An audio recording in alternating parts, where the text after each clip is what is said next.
الرحمن الرحيم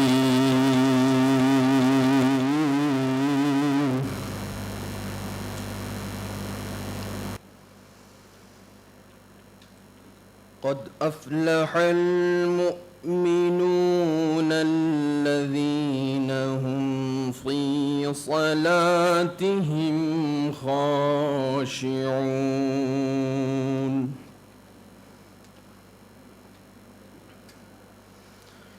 والذين هم عن اللغو معرضون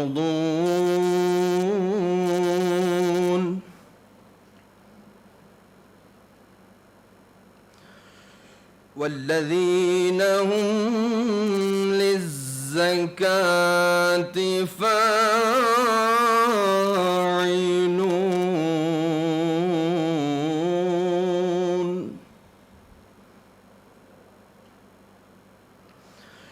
والذين هم لفروجهم حافظون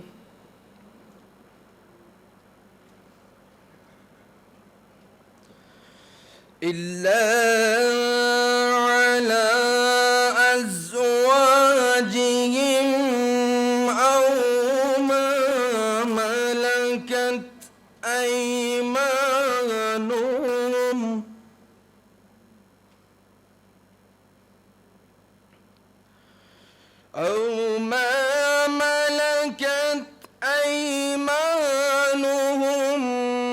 فإنهم غير ملومين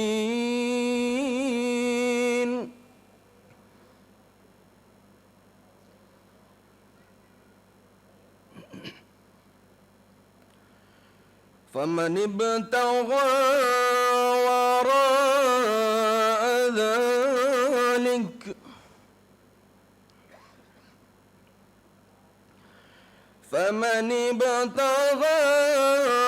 وراء ذلك فأولئك هم العادون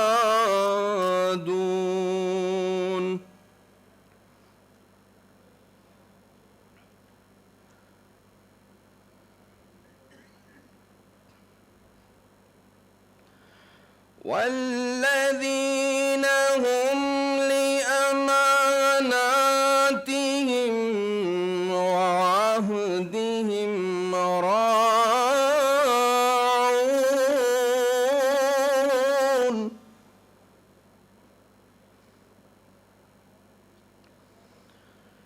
والذين هم على صلواتهم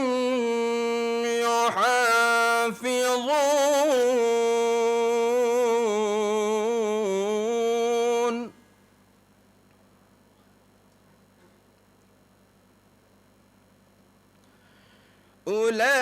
أولئك هم الوارثون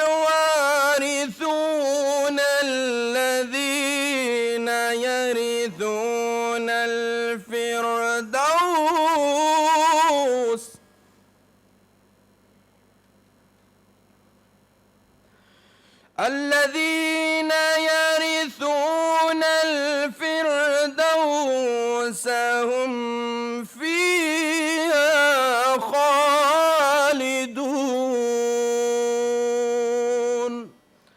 صدق الله العلي العظيم.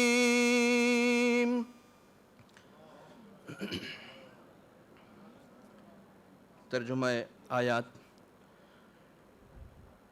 شروع کرتا ہوں اللہ کے نام سے جو بڑا مہربان اور نہایت رحم والا ہے۔ البتہ وہ ایمان لانے والے رستگار ہوئے جو اپنی نمازوں میں خدا کے سامنے گڑ گڑاتے ہیں اور جو بیہودہ باتوں سے منہ پھیرتے ہیں اور جو زکوٰۃ ادا کیا کرتے ہیں اور جو اپنی شرمگاہوں کو حرام سے بچاتے ہیں مگر اپنی بیویوں سے یا اپنی زرخرید لونڈیوں سے کہ ان پر ہرگز الزام نہیں ہو سکتا. بس جو شخص اس کے سوا کسی اور طریقے سے شہوت پرستی کی تمنا کرے تو ایسے ہی لوگ حد سے بڑھ جانے والے ہیں، اور جو اپنی امانتوں کو اور اپنے عہد کا لحاظ رکھتے ہیں اور جو اپنی نمازوں کی پابندی کیا کرتے ہیں، آدم کی اولاد میں یہی لوگ سچے وارث ہیں. وآخر دعوانا ان الحمد للہ رب العالمین. مذہب جعفری اصول، فروع اور ثقافتی اقدار کے عنوان سے اس 5 روزہ سیمینار میں ہم آپ کا خیر مقدم کرتے ہیں.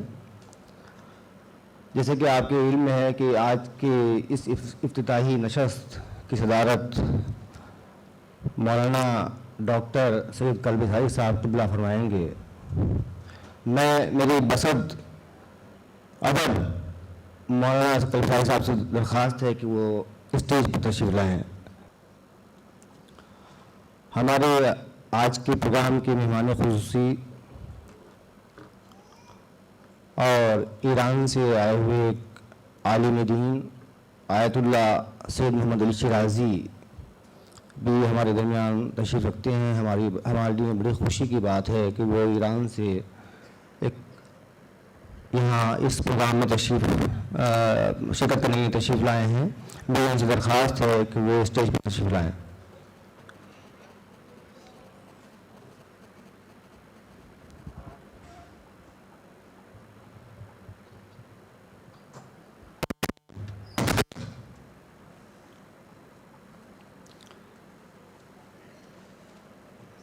اس پروگرام کے مہمان اعزازی ایران سے تشریف لائے ہوئے حجت الاسلام شیخ رمزی سے میری درخواست ہے کہ وہ اسٹیج پر تشریف لائیں.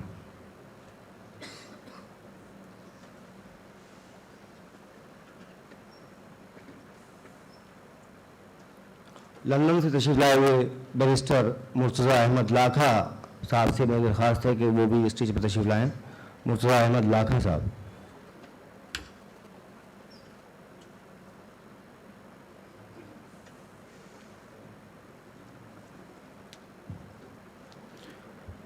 آج کے اس افتتاحی اجلاس میں کلیدی خطبہ پیش کریں گے حجت الاسلام مولانا سید عقیل الغربی صاحب قبلہ.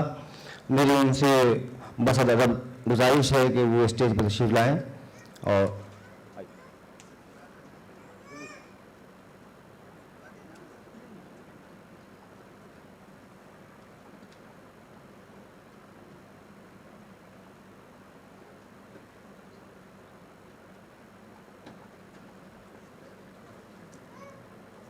یہ ہمارے ملک کی ایک رسم ہے اور میں سمجھتا ہوں ہر جگہ رسم ہے. گل پوشی ہوتی ہے مہمانوں کی.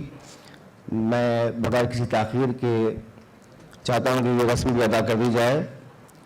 میں سید غلام حیدر صاحب سے گزارش کروں گا جو اس پروگرام کے روح رواں ہیں اس سیمینار کے، کہ وہ قلبی صادق صاحب جو صدر جلسہ ہیں ان کی گل پوشی فرمائیں.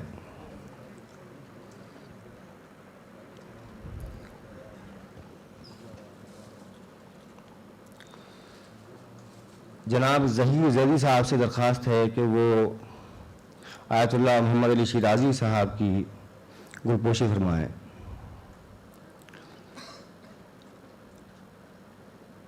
جناب عزیز زیدی صاحب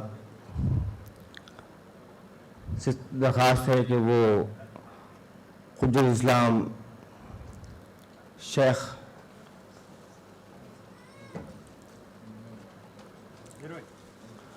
جناب عزیز زیدی صاحب، جناب ارشد نقوی صاحب سے میری درخواست ہے کہ وہ مولانا عقیل الغروی صاحب، جناب غلام سجاد صاحب سے میری درخواست ہے کہ وہ بیرسٹر مرتضی احمد لاکھا صاحب کو بکے پیش کریں.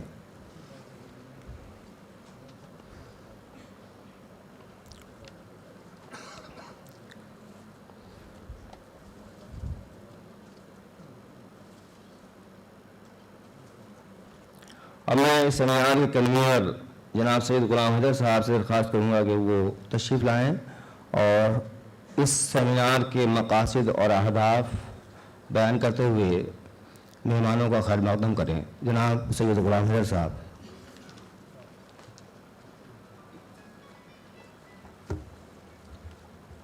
خواتین و حضرات،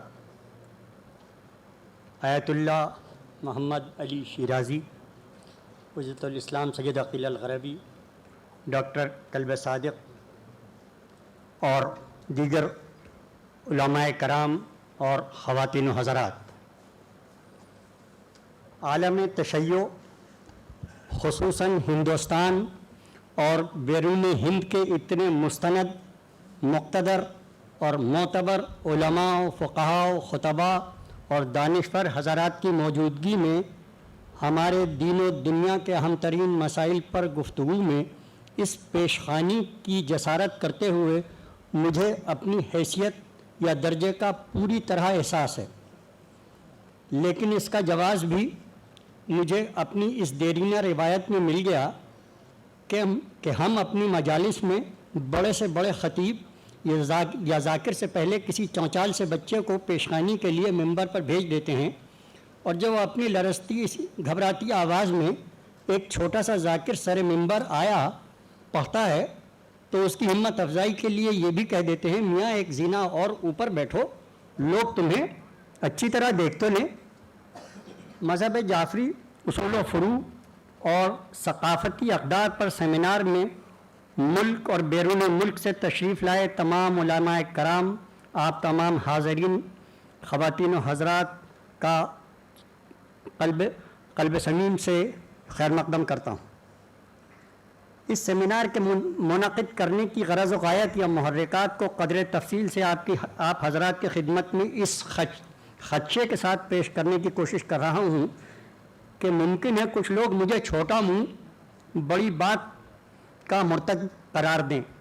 اس سیمینار کے انعقاد کی ایک مختصر اور بنیادی وجہ تو کچھ لوگوں کا یہ خیال ہے کہ آج کے دور میں کسی قسم کی ذہنی تربیت کا میڈیم خالص یک طرفہ تقریر و واعظ کے مقابلے میں ایسا سیمینار ہونا چاہیے جس میں مقررین کے ساتھ سامعین بھی افہام و تفہیم میں حصہ لے سکیں. ایک دن سورہ عنکبوت کی ایک آیت جس کا ترجمہ ہے، کیا لوگوں نے یہ سمجھ لیا ہے کہ صرف اتنا کہہ دینے سے کہ ہم ایمان لائے چھوڑ دیے جائیں گے اور ان کا امتحان نہ لیا جائے گا؟ یہ پڑھتے ہوئے مان خیال آیا کہ کہیں اپنی آج کی عملی زندگی کے طفیل ہم تو اس زمرے میں شامل نہیں ہیں. حضرات، میں معترف ہوں کہ نہ میں عالم دین ہوں نہ مجھے عربی آتی ہے. قرآن شریف سے جتنی بھی شد بد ہے وہ چند ترجموں اور حواشی کے مطالعے کی حد تک ہے. بعد میں کچھ اور پڑھ کر اس آیت کی کچھ اور توجیحات بھی ملی. بہرحال میرا پہلا تاثر یہی تھا کہ کہیں ہماری آج کی نسلوں نے، جس میں میری ہم عمر نسل بھی شامل ہے، زندگی کے امتحان میں پاس ہونے کے لیے معرفت، علمیت، عبادت، علمی ریاضت، حقیقت شناسی وغیرہ کے حصول کے بجائے امتحان سے چند گھنٹے پہلے پڑھے جانے والے نوٹس، میڈ ایزی قسم کے نسخوں پر اعتبار کرنا شروع کر دیا ہے اور اصول و فروع کی اہمیت کچھ واجبی سی ہی رہ گئی ہے. نہج البلاغہ مترجمہ مفتی جعفر حسین صاحب نے آخری حصے میں حضرت علی علیہ السلام کے اقوال میں قول نمبر 96 کا ایک ٹکڑا جو آپ نے ایک مختصر آیت پڑھ کر فرمایا تھا، اس نے بھی کچھ پرانی غلط فہمی کا احساس دلایا تھا. وہ جملہ اس طرح ہے: حضرت محمد مصطفیٰ صلی اللہ علیہ وآلہ وسلم کا دوست وہ ہے جو اللہ کی اطاعت کرے اگرچہ ان سے کوئی قرابت نہ رکھتا ہو، اور ان کا دشمن وہ ہے جو اللہ کی نافرمانی کرے اگرچہ ان سے نزدیکی قرابت رکھتا ہو. مجھے خیال آیا کہ کہیں ایسا تو نہیں کہ ہم بزوم خود اپنی عقیدیتوں بدعمالیوں کے باوجود بخشش کی جعلی سندیں ہاتھ میں لیے پھرتے ہوں. علامہ ذیشان حیدر جوادی مرحوم کی کتاب نقوش عصمت میں حضرت امام جعفر صادق علیہ السلام کے سلسلے کے بیانات میں کچھ جملے پڑھتے وقت ایک اور جھٹکا لگا تھا. آئیے ان کی روشنی میں ہم اپنی عملی زندگی کے کچھ رخوں کا موازنہ کر کے دیکھیں. ان کے الفاظ ہیں: فقہ جعفری ہم سے دعوت و اجتماع اور جلسے جلوس کا مطالبہ نہیں کرتی، احکام خدا کے مطابق زندگی گزارنے کا مطالبہ کرتی ہے، اور اس سلسلے میں ہماری کارکردگی صفر کے برابر ہے۔ ہم نے گھر کی تعمیر، فرنیچر کی فراہمی، دیواروں کے رنگ و روغن، عورتوں کی زیورات، راحت پسند زندگی، ریڈیو، ٹی وی، VCR جیسے معاملات پر لاکھوں کا سرمایہ خرچ کیا ہے، اور کسی ایک عالم کو بٹھا کر اپنی عبادات کی تصحیح، اپنے اعمال کی صحت کے لیے 10 روپے بھی خرچ نہیں کیے ہیں۔ اپنے بچوں کی دینی تعلیم کے لیے مدرس مقرر کرنے کا تصور بھی نہیں کیا ہے، اور کبھی سوچا ہے تو صرف یہ کہ بچوں کو صرف قرآن شریف اور دینیات کی پہلی کتاب پڑھا دی جائے، فقہ آل محمد کا حق ادا ہو جائے گا۔ چند صدروں کے بعد جوادی صاحب مرحوم نے امام جعفر صادق علیہ السلام کی اس تنبیہ کو اپنے لفظوں میں اس طرح دہرایا ہے: اگر کوئی شخص میرے اصحاب کو کوڑے مار کر انہیں علم دین حاصل کرنے پر آمادہ کرے تو مجھے کوئی تکلیف نہ ہوگی۔ مجھے بے خبر اور بے علم قسم کے چاہنے والے درکار نہیں ہیں، مجھے مولا اور آقا کہنے والوں کی ضرورت نہیں ہے، مجھے باعمل مخلصین درکار ہیں اور صاحبان معرفت اصحاب۔ حضرات، ایک بار پھر عرض کر رہا ہوں کہ یہ الفاظ پڑھتے ہوئے میں خود بھی شرما رہا ہوں، اور جانتا ہوں کہ میرا شمار بھی کم و بیش اسی زمرے میں ہوتا ہے جس کی نفی کی گئی ہے۔ ایسی اور اس سے شدید تنبیہات ہماری سینکڑوں کتابوں میں بھری پڑی ہیں، مگر اب ہم میں سے کتنوں کو کچھ پڑھنے کا اور خصوصاً دینی کتابیں پڑھنے کا ذوق و شوق ہے، اور بہت حد تک خود ساختہ مصروفیات ہمیں اس ذوق کو پورا کرنے کا موقع کہاں دیتی ہیں۔ جہاں تک میرا مشاہدہ ہے، اسلام کے مختلف فرقوں میں ایک فرقہ جعفری ہی وہ خوش نصیب زمرہ ہے جس کے یہاں ذہنی دینی تربیت کا ایک مستقل، وسیع اور انتہائی پر اثر طریقہ مجلس اعضاء اور بحیثیت مجموعی پوری عزاداری کا سلسلہ موجود ہے، بشرطے کہ اسے صحیح طور پر برتا جائے، جیسا کہ شاید ہماری پچھلی کچھ نسلوں نے کیا بھی ہوگا۔ آپ حضرات تمام ذوات مقدسہ سے اور اپنے اللہ سے معافی چاہتے ہوئے، نیز اس احساس کے باوجود کہ انیس ٹھیس نہ لگ جائے آپ دینوں کو، میں اپنی دلی کیفیت ظاہر کر رہا ہوں۔ اب چند مجالس اعضاء ہی ایسی سننے کو ملتی ہیں جس کے بعد کچھ روحانی تسکین اور ذہنی بالیدگی کا اثر محسوس ہوتا ہو۔ میرے کچھ معزز بزرگ بھی اسی کے شاکی تھے۔ مقرر تجدید معذرت کے ساتھ بعض مجالس میں تو غیر محتاط قسم کے خطیبوں کے انتخاب روایات، زبان و بیان کی نامناسبت یا کمزوری سے پیدا شدہ خلط ملط، کنفیوژن، اور سامعین میں بعض افراد کی طرف سے جاؤ بیجا نعروں کے طفیل، ذہن کچھ بھول بھلیوں میں پھنس کر رہ جاتا ہے۔ میں فی الحال اسے اپنی بدنصیبی تصور کرتا ہوں۔ ممکن ہے میرا ہی انداز فکر غلط ہو، اور خدا کرے کہ غلط ہو۔ مجھے اپنے ناقص سے مشاہدے کی بنیاد پر کچھ ایسا محسوس ہونے لگا ہے کہ ہم نے اپنے دینی عملی میدان میں ترجیحات کو اگر بالکل الٹ نہیں دیا ہے تو کم سے کم گڈمڈ ضرور کر دیا ہے، اور اسی طرز عمل کو اپنے دین و دنیا کے نجات کا ضامن بھی سمجھنے لگے۔ میرا یہ بھی تصور ہے کہ دنیا کے کسی بھی مذہب کے بنیادی اصولوں پر اگر اس کے ماننے والے اگر پوری صدق دلی سے عمل کریں تو کم سے کم یہ دنیا تو دارالامن ہو ہی جائے گی۔ بہرطور فی الوقت اس پر گفتگو مرکوز نہیں ہے۔ مثال کے طور پر کئی مرتبہ معافی مانگنے کے بعد رسوم عزاداری کی ادائیگی کے سلسلے میں ایک مقام پر چند علموں کے پھولوں سے سجاوٹ کے لیے یورپی ملکوں سے تازہ خوشبودار نایاب پھول بذریعہ ہوائی جہاز منگوا کر محرم کی صرف ایک تاریخ میں کم سے کم 8-10 لاکھ روپے خرچ کیے جاتے ہیں۔ دوسری طرف اسی جگہ اپنی آبادی کی خاصی بڑی تعداد میں بیواؤں کو ہندوستان کے خط افلاس سے نیچے زمرے سے بھی بہت نیچے صرف 300 روپے مہینہ دیے جاتے ہیں۔ یتیمہ کی شادی کے لیے 2500 روپے، جو وہاں کے ملوں میٹھا کرنے کی رسم کے لیے بھی کافی نہیں ہوتے۔ نادار میت کے لیے دفن کے لیے 1500 روپے۔ اسی معاشرے کے انگنت طالب علم اسکول اور کالج کی فیسوں وغیرہ کے لیے مختلف اداروں کے چکر کھاتے ہیں۔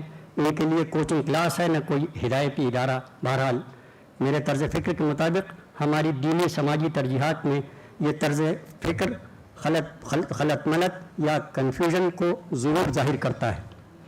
میں نے شروع میں عرض کیا تھا کہ مجھے لگتا ہے ہماری عملی ترجیحات میں کچھ مقدم مؤخر یا الٹ پھیر ہو گیا ہے. میرے خیال میں اگر ہم ایک بار پھر اپنے حقیقی اصول و فروع کی طرف رجوع کریں اور صرف اپنے شرعی معاشی فرائض زکوٰۃ، خمس، فطرہ اور دیگر مستحب صدقات کی طرف پوری صدق دلی سے توجہ دینے لگیں اور اس سلسلے میں انکم ٹیکس کنسلٹنٹ کی مدد کے بجائے جو ٹیکس کو کم سے کمتر کرنے کی چالیں بتاتا ہے، اپنے مستند معتبر ذمہ دار علماء دین سے رجوع کریں جو ہماری دین و دنیا کی عافیت کی بھی صلاح دیں، تو مجھے یقین ہے کہ کم سے کم ہماری قابل ذکر آبادی والے علاقوں میں تو ہمارے کسی ضرورت مند کو کسی بیرونی مدد کی ضرورت پیش نہیں آئے گی. یہ سب کچھ موجود ہے. اب میں اجمالی طور پر ہمارا کل پروگرام اس طریقے سے ہے. آج یعنی 10 اپریل کو اس افتتاحی اجلاس کے بعد نماز جمعہ کے لیے 12:30 بجے سے 2 بجے تک وقفہ رہے گا. پھر یہیں 2 سے 2:30 بجے تک محضر آپ کی خدمت میں پیش کیا جائے گا. 2:30 بجے سے سیمینار کی باقاعدہ نشستیں شروع ہوں گی. اصولی طور پر اور وقت کی کمی کے پیش نظر ہم تمام نشستوں کو معافی کے ساتھ کہ یہ نہیں ہم پوری کر پائے مقررہ وقت پر شروع کرنے کی کوشش کی جائے گی. اسی طرح اذان ہر نشست کے خاتمے کا اعلان ہوگی. صبح کی تمام نشستیں چائے کے بعد 10 بجے، دوپہر 2 بجے اور شام چائے کے بعد 5:30 بجے شروع ہوں گی. اور نماز مغربین ہر روز بالترتیب حمد، نعت، منقبت اور سلام کی نشستیں ہوں گی، جن میں آپ کو کسی کلاسیکی شاعر کا کلام اور موجودہ چند شعراء کرام کے کلام سننے کو ملیں گے. ہر شعری نشست سے پہلے حجت الاسلام علامہ عقیل الغرابی صاحب بھی مختصر خطاب فرمائیں گے. اس سیمینار کی آخری نشست مرثیہ خوانی کی مجلس ہے، جس میں سوز خوانی اور تحت خوانی کے کچھ بیش بہا نمونے سننے کو مل سکتے ہیں. مجھے امید ہے کہ اس سیمینار میں شرکت فرما کر مذہب جعفری کے بارے میں آپ حضرات کی معلومات میں قابل قدر اضافہ ہوگا. ایک بار پھر میں آپ تمام حضرات کا سیمینار کی نشستوں میں خیر مقدم کرتا ہوں. جزاکم اللہ. بہت بہت شکریہ غلام اظہر صاحب. ابھی غلام اظہر صاحب اپنے اس خیر مقدمی کلمات میں سیمینار کے اغراض و مقاصد بیان کرتے ہوئے انہوں نے کچھ ہمارے سماج کی تلخ حقیقتوں کی طرف بھی اشارہ دیا. انسان لفظ کے اوریجن کے سلسلے میں ایک تھیوری یہ بھی ہے کہ وہ نسیان یعنی بھول سے نکلا ہے. تو چونکہ انسان میں بھول کا مادہ بھی ہوتا ہے، میں بھی انسان ہوں، اس چنانچہ مجھ سے بھی ایک بھول ہوئی ہے، میں اس کے لیے معافی چاہتا ہوں. ہمارے درمیان ایران سے آئے ہوئے ایک اور عالم دین حجت الاسلام آغائے تہجدی بھی تشریف رکھتے ہیں. میں ان سے بسط ادب درخواست کروں گا کہ وہ اس اسٹیج پر تشریف لائیں.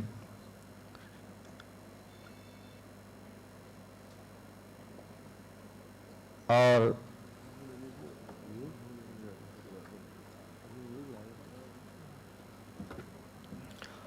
میں ڈاکٹر عظیم امروی صاحب سے درخواست کروں گا کہ وہ آغائے تہجدی کو بوکے پیش کریں. ڈاکٹر عظیم امروی صاحب.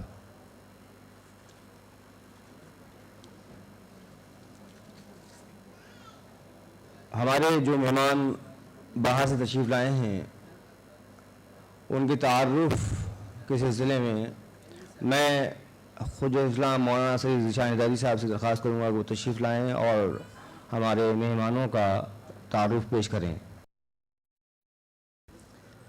السلام علیکم ورحمۃ اللہ وبرکاتہ. السلام علینا وعلی عباد اللہ الصالحین. السلام علیکم ورحمۃ اللہ وبرکاتہ. خواتین و حضرات، یہ ہم لوگوں کی خوش قسمتی ہے کہ ہم لوگوں کے درمیان میں ایسے آفتاب و مہتاب ہیں کہ جن کے لیے کچھ کہنا اردو کے اس محاورے کے عین مطابق ہے کہ آفتاب کو چراغ دکھانا ہے. لیکن حاضرین بزم، آج کے بعد سے اردو زبان و ادب میں ایک نئے محاورے کا اضافہ ہو جانا چاہیے. خیال میں دے رہا ہوں، ناقدین اور محققین اور الفاظ کے تاریخ موجود ہیں، الفاظ کا لباس پہنانا ان کا کام ہوگا. یہ صحیح ہے کہ سورج کو چراغ نہیں دکھایا جا سکتا، لیکن یہ بھی صحیح ہے کہ اکثر و بیشتر کبھی کبھی سورج پر بادل آ جایا کرتے ہیں، جس کی وجہ سے اندھیرا اندھیرا سا محسوس ہونے لگتا ہے. تو کبھی بادلوں کو ہوائیں اڑا لے جاتی ہیں اور کبھی بادلوں کو وہ منزل لے جاتی ہے جس منزل کے لیے انہیں روانہ کیا جاتا ہے. میرا کام اس وقت اشارہ کرنا، ظاہر ہے میرے بزرگوں نے اشاروں سے سورج پر ہٹا دیا تھا، تو کیا میں یہ بھی نہیں کہہ سکتا کہ سورج سے پر آئے ہوئے بادلوں کو ہٹا دوں؟ حضرات و خواتین، اس وقت ہمارے درمیان میں پھر حیران ہوں اور پریشان بھی کہ شروع کروں تو کہاں سے کروں؟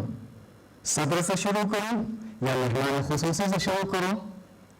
ہمارا خیال یہ ہے کہ خود صدر محترم بھی ایک لحاظ سے میزبان ہیں، لہذا مہمانی کے تعارف سے ہم اپنی بات شروع کرتے ہیں. اور یہ سیرت، یہ لب لہجہ شاید قرآن پاک کا ہے کہ قرآن بات شروع کرتا ہے والشمس وضحاها والقمر اذا تلاها والنہار اذا جلاها. تو ہماری بھی یہی روش ہوگی کہ پہلے سورج کا تعارف پیش کریں، پھر اس کے ساتھ چلنے والوں کا تعارف پیش کریں، پھر اس کے ساتھ چلنے والے کا تعارف پیش کریں. غرض کہ جو اس وقت کہکشاں ہے یا دوسرے لفظوں میں نظام میں شمسی ہے، اس کے تعارف کے لیے پہلے ہم سورج کے پر آئے ہوئے بادلوں سے باذن پروردگار حکم کرتے ہیں کہ بادل ہٹ جا، تاکہ مسکراتا ہوا آفتاب آپ کے سامنے پوری آب و تاب کے ساتھ اپنی روشنی بکھیر سکے. جناب آیت اللہ سید محمد علی شیرازی بڑے باپ کے بڑے بیٹے ہیں. ہم ان میں سے نہیں کہ ہر بڑے باپ کے بڑے بیٹے کی پوجا کرتے ہوں، اور یہ بھی صحیح نہیں کہ ہر بڑے باپ کا بیٹا بڑا ہی ہوتا ہو.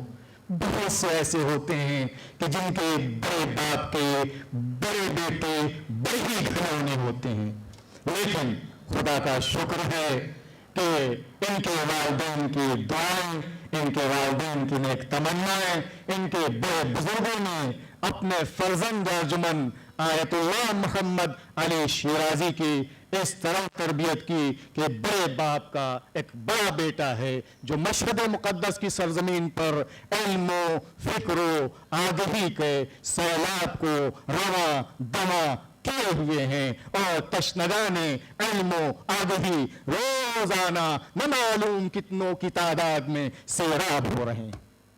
مسلسل کام جاری ہے، اور جو کام سنت جاری، جو سنت جاریہ سنت حسنہ کے طور پر ہوتی ہے، وہ تو یقیناً انسان کے بعد بھی زندہ رہتی ہے. اور یہ وہ ایسی سنت ہے کہ جہاں قدم رکھتے وہاں خود ایک سنت ہو جاتی ہے. ابھی نجی نشست میں فرما رہے تھے کہ میں کچھ دنوں پہلے بمبئی آیا تھا، پھر پونا گیا تھا. بمبئی میں میں نے ایک ہاسپٹل کی تعمیر کرائی، پونا میں ایک قرض الحسنہ کا انتظام اور اہتمام کیا. غرض آیت اللہ محمد علی شیرازی ملکوں جاتے رہتے ہیں اور وہاں اپنے کاموں سے لوگوں کو فیض پہنچاتے رہتے ہیں. خدا انہیں جگ جگ جلائے اور جگ جگ ان سے جگمگاتا رہے. اب میں اپنے مختصر سے الفاظ کا گلدستہ پیش کرنا چاہتا ہوں.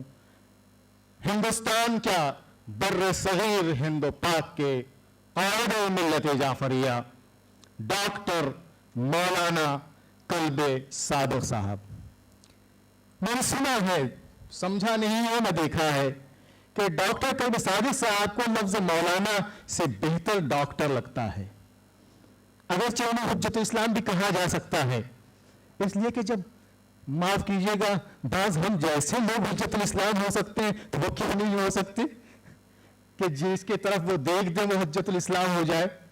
تو وہ اب میں حجت الاسلام پلس مولانا پلس ڈاکٹر صاحب اور پلس قائد ملت جعفریہ تو ہیں ہی، ظاہر ہے کہ ان کے وجود ذوالجود سے اگرچہ انہوں نے کسی کو اپنا ساجیدار نہیں بنایا ہے، اور یہ ایک ہندوستان کی فکر ہے، عرب و ایران میں یہ فکر نہیں ہے۔ آج عرب و ایران میں جو قیادت اور عمارت باقی ہے وہ اسی وجہ سے ہے کہ جو جس کا حق ہوتا ہے وہ دے کے جاتا ہے۔ عزیزان گرامی، سچ بتائیے، میں آپ سے ایک سوال کروں، اگر امام خمینی ہندوستان میں ہوتے اور وہ انتقال کر جاتے تو احمد خمینی کو آپ کیا کرتے؟ امام خمینی کے بعد وہی قائد اعظم ہوتے۔ لیکن یہ ایک ہندوستان کا مزاج ہے کہ باپ کے بعد بیٹا، بیٹا کے بعد پوتا، پوتے کے بعد پرپوتا، پوتوں کے بعد پوتا، اور یہ سلسلہ چل رہا ہے۔ یہی وجہ ہے چونکہ مسئلہ مذہب جعفری کا ہے، تو مذہب جعفری کا ایک سماجی بڑا مسئلہ یہ ہے کہ آخر قیادت کدھر سے کدھر رواں دوا رہے۔ اس لیے کہ اگر قیادت صحیح ہے تو امت صحیح ہے، اگر امت صحیح ہے تو پھر دنیا صحیح۔ حضرات، ہمارے درمیان قائد ملت جعفریہ ہیں جنہوں نے ایک زندہ کارنامہ انجام دیا ہے۔ دو کارنامے ہیں، بلکہ میں کہوں 1.5 کارنامے ہیں۔ ایک توحید المسلمین ٹرسٹ اور دوسرا unity public school. Unity public school بہت جلد انشاءاللہ ہمارے دعائیں، آرزویں، تمنائیں ہیں کہ وہ ایک دانشگاہ، ایک یونیورسٹی کی شکل میں اپنے وجود کو منوائے، اور بہت جلد انشاءاللہ وہ وقت آنے والا ہے۔ ہم سب کی دعائیں ہیں اور آپ حضرات کی آمین، تو انشاءاللہ بہت جلد وہ وقت ہم دیکھ لیں۔ ہمارے درمیان میں حجت اسلام جناب رمزی صاحب ہیں۔ خود آخر میں لفظ رمزی، رمز اور رمز کا یہ خود ایک بہت بڑا رمز ہے، یعنی ظاہر ہے کہ اس کے اوپر اگر بولا جائے گا تو زیادہ کچھ ظاہر ہے کہ وقت نہیں ہے، بس یہ سمجھیے کہ وہ خطیب بارہ ہیں اور ظاہر ہے کہ قلم اور زبان سے خدمت لوح و قلم کر رہے ہیں۔ اسی کے ساتھ ساتھ ظاہر ہے کہ عقیل الغربی صلی اللہ علیہ وسلم میرے بھائی ہیں، میں ان کے لیے کیا کہہ سکتا ہوں؟ اتفاق ہے، اور مجھ سے عمر میں 5 سال چھوٹے ہیں، اور بھی کیا کہہ سکتا ہوں؟ لیکن ہاں اتنا تو ضرور کہہ سکتا ہوں جو اصولی بات ہے اور حق بات ہے کہ وہ مجھ سے عمر میں چھوٹا ہے لیکن علم و فکر میں بہت بڑا ہے۔ خدا انہیں جگ جگ جلائے اور خدا انہیں باقی رکھے، وہ ہمارا سرمایہ ہے۔ اس کے ساتھ ہی جناب مرتضیٰ لاکھا صاحب، ظاہر ہے مرتضیٰ لاکھا صاحب کو اس سے پہلے محرم یا سفر کے زمانے میں بعض لوگوں نے دیکھا ہوگا لیکن سمجھا نہیں ہوگا۔ یہ اگرچہ بنیادی طور پر بیرسٹر ہیں، لیکن بیرسٹر کے ساتھ ساتھ خدمت لوح و قلم انگریزی زبان میں کر رہے ہیں۔ انگریزی زبان میں مفاتیح الجنان کا ترجمہ کیا ہے۔ انگریزی زبان میں سب سے پہلا جو انہوں نے قلمی کارنامہ کیا ہے وہ امام زمانہ عجل اللہ تعالی فرجہ الشریف کی سوانح عمری کا گجراتی زبان سے انگریزی میں ترجمہ تھا۔ اور یہ بھی ایک افسوس کی بات ہے، یہ بھی ایک جعفری مسلک و مذہب کا ایک المیہ ہے کہ امام زمانہ عجل اللہ تعالی فرجہ الشریف کے سلسلے میں جتنا ہمیں حساس اور جتنا ہمیں کام کا ہونا چاہیے یا جتنا ہمیں ان کے لیے نام لینا چاہیے اور ان کے لیے کام کرنا چاہیے، ہم شاید اس کا ایک چوتھائی بھی نہیں کر رہے ہیں۔ لیکن مرتضیٰ لاکھا صاحب انگریزی زبان میں تقریر بھی فرماتے ہیں، اور آپ انشاءاللہ دوسری نشست میں ان کی تقریبی سماعت فرمائیں گے۔ اور مولانا حجت الاسلام جناب تہجدی صاحب بالکل ویسے ہی کہ جس طریقے سے رمزی صاحب اپنے آپ میں رمز ہیں، اسی طریقے سے تہجدی صاحب بھی ظاہر ہے تہجد سے تہجدی ہے، تو ظاہر ہے کہ ان کے پیچھے بھی ایک تاریخ ہے۔ لیکن مختصراً یہ کہ وہ بھی صاحب لوح و قلم ہیں اور خدمت کر رہے ہیں۔ خدا ان سب حضرات کو جگ جگ جلائے اور ہمارے سروں پر ان کے سائے کو برقرار رکھے تاکہ ہم دیر تک اور دور تک ان سے فیض حاصل کرتے رہیں. وآخر دعوانا ان الحمدللہ رب العالمین. بہت بہت شکریہ مولانا ذیشان ہدایتی صاحب. بہت خوبصورت اور بلیغ انداز سے آپ نے تعارف کرایا مہمانوں کا. اس سیمینار میں کلیدی خطبہ جو افتتاحی اس جلسے میں کلیدی خطبہ پیش کریں گے مولانا عقیل الغروی صاحب قبلہ. میں ان کو زحمت دینے سے پہلے یہ عرض کر دوں کہ اس سیمینار کا جیسے کہ ابھی غلام حیدر صاحب نے فرمایا کہ خاص مقصد یہ ہے کہ لوگوں خاص طور پر ہماری نوجوان نسل کے ذہنوں میں جو مذہبی معاملات کے سلسلے میں شکوک و شبہات اور سوالات پیدا ہوتے ہیں ان شکوک اور شبہات کو دور کرنے کی کوشش کی جائے. چنانچہ یہ اس کا خاص خیال رکھا گیا ہے کہ جو بھی مقرر ہو یا جو بھی خطیب ہو یا مقالہ نگار ہو وہ اس کے مقالے یا اس کی تقریر کے بعد سوالات کیے جائیں. چنانچہ میری آپ سے درخواست ہے اور خاص طور سے نوجوانوں سے کہ وہ مولانا کے خطبے کو بہت غور سے سنیں اور جو بھی سوالات ان کے ذہنوں میں ابھریں ان کو محفوظ رکھیں, ان کو نوٹ کر لیں اور اس کے بعد خطبے کے بعد سوال جواب کا سیشن ہوگا. میں اب مولانا عقیل الغروی صاحب قبلہ سے درخواست کروں گا کہ وہ تشریف لائیں اور کلیدی خطبہ پیش فرمائیں. السلام علیکم ورحمۃ اللہ وبرکاتہ. بسم اللہ الرحمن الرحیم. الحمد لأہلہ والصلاة علی اہلہا والسلام علی من اتبع الہدى اما بعد.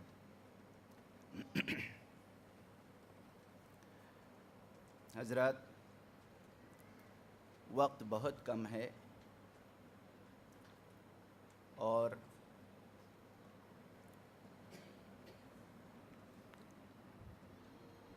کام بہت زیادہ ہے. اس سیمینار کا عنوان مذہب جعفری اصول, فروع اور تہذیبی یا ثقافتی اقدار ہے. عنوان اتنا ہمگیر ہے کہ اس پر گفتگو کے لیے کسی ہمداں کا انتخاب ہونا چاہیے تھا, لیکن میرے شفیق مکرم جناب غلام حیدر صاحب نے اس ہیچمداں کا انتخاب کیا ہے. ان کے اس سوء انتخاب کی بنیاد حسن ظن پر ہے, اس لیے ان کی طرف سے بھی اعتذار اور میری طرف سے بھی.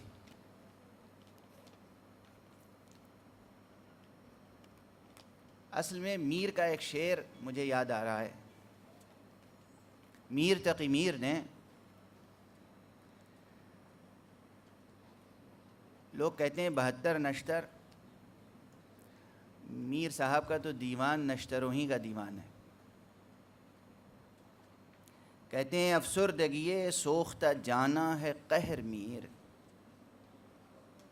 افسردگی سوختہ جانا ہے قہر میر, دامن کو تو کھلا کہ دلوں کی بجھی ہے آگ.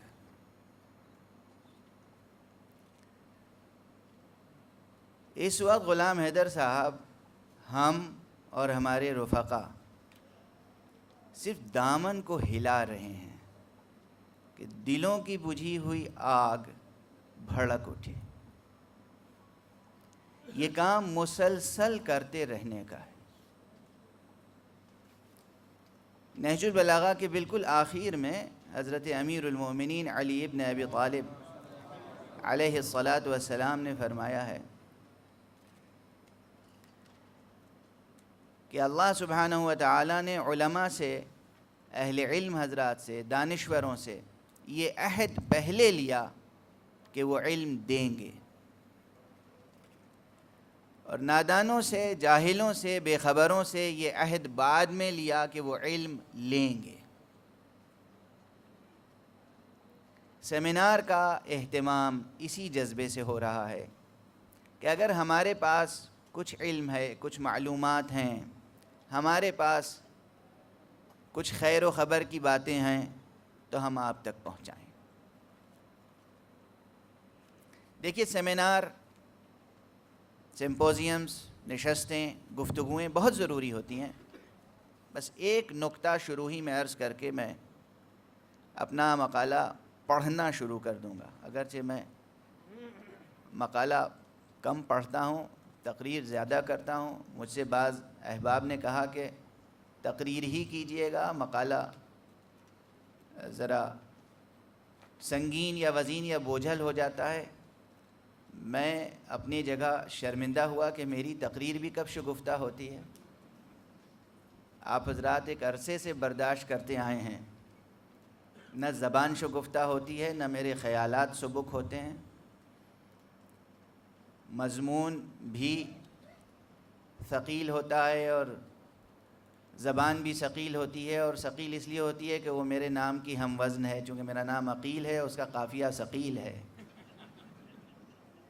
اور آپ حضرات مسلسل برداشت کرتے آئے ہیں تو میرا خیال ہے آج بھی برداشت کریں گے۔ سوچنا بہت ضروری ہے۔ اس کی ایک نامناسب سی مثال میں دے رہا ہوں۔ مجھ سے کسی موقع پر ایک میرے استاد اخلاق نے کہا تھا کہ دیکھو، انسان کبھی بے سوچے سمجھے گناہ نہیں کرتا۔ پہلے کوئی غلطی، کوئی گناہ کرنے کے لیے نہ جانے کتنی بار سوچتا ہے، تب گناہ اس سے صادر ہوتا ہے۔ یعنی فکر مقدم ہے عمل پر، سوچ ہمارے عمل پر مقدم ہے۔ بہت سے اعمال ہم بے سوچے سمجھے کرتے ہیں، لیکن اصل اور اساس و بنیاد یہ ہے کہ ہم پہلے سوچتے ہیں پھر عمل کرتے ہیں۔ اگر ہم گناہ کرنے کے لیے بہت بار سوچتے ہیں اور پھر وہ گناہ صادر ہو ہی جاتا ہے، تو اگر ہم اچھی باتوں کے لیے بار بار سوچتے رہیں، مسلسل سوچتے رہیں، مسلسل باتیں کرتے رہیں، تو یقیناً ایک دن وہ فکر ایسی راسخ ہو جائے گی کہ ہمارے وجود سے خیر ہی خیر ظاہر ہونا شروع ہو جائے گا۔ اس لیے ضروری ہے۔ اور یہاں پر میں عرض کروں کہ علم، فکر، سوچ یہ ذہن کا سرمایہ ہے۔ علم ذہن کا سرمایہ ہے۔ علم اور عمل ایک دوسرے سے جدا ہو ہی نہیں سکتے، یہ فلسفیانہ بحث ہے۔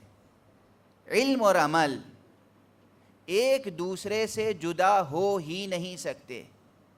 اس پر فلسفیانہ نقطہ نظر سے، منطقی نقطہ نظر سے، وجودی زاویے سے، ملا صدرائی زاویہ نگاہ سے، حکمت المتعالیہ کی روشنی میں جو کچھ کہا جا سکتا ہے، براہین اور دلائل قائم کیے جا سکتے ہیں، وہ الگ۔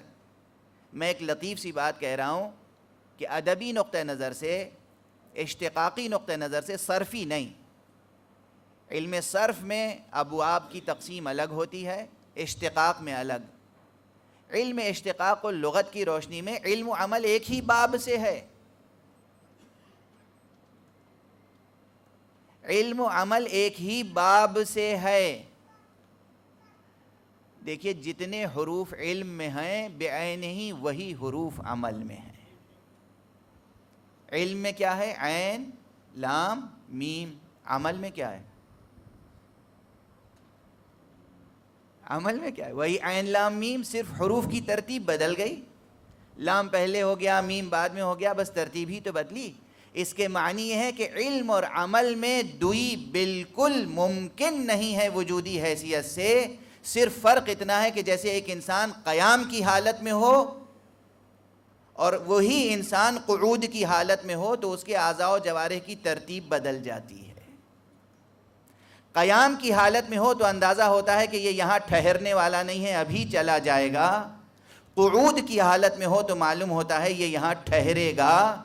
یہی عمل اور علم میں فرق ہے. اگر عمل قیام کی حالت میں ہو تو علم کہلاتا ہے, علم قعود کی حالت میں ہو تو عمل کہلاتا ہے. اس لیے علم حاصل کریں, فکر حاصل کریں, معلومات حاصل کریں جن اسباب و وسائل سے بھی ممکن ہو. بس اس تمہید کے ساتھ, اگرچہ وقت تمہید کا نہیں تھا لیکن بہرحال عنوان ہے مذہب جعفری, اصول, فروع اور ثقافتی اقدار. Jafari faith, principles, practices, cultural values. میرا خیال ہے کہ یہ ایسا نافہم عنوان نہیں ہے. ہم آئیڈیالوجی سے بھی بحث کریں گے, کلچرل ویلیوز سے بھی بحث کریں گے. الگ الگ عنوان پر بہت سے مقالے آپ کے سامنے آئیں گے. میں کلی حیثیت سے تمام جہات کو مختصراً اشاراتی انداز میں عرض کر رہا ہوں.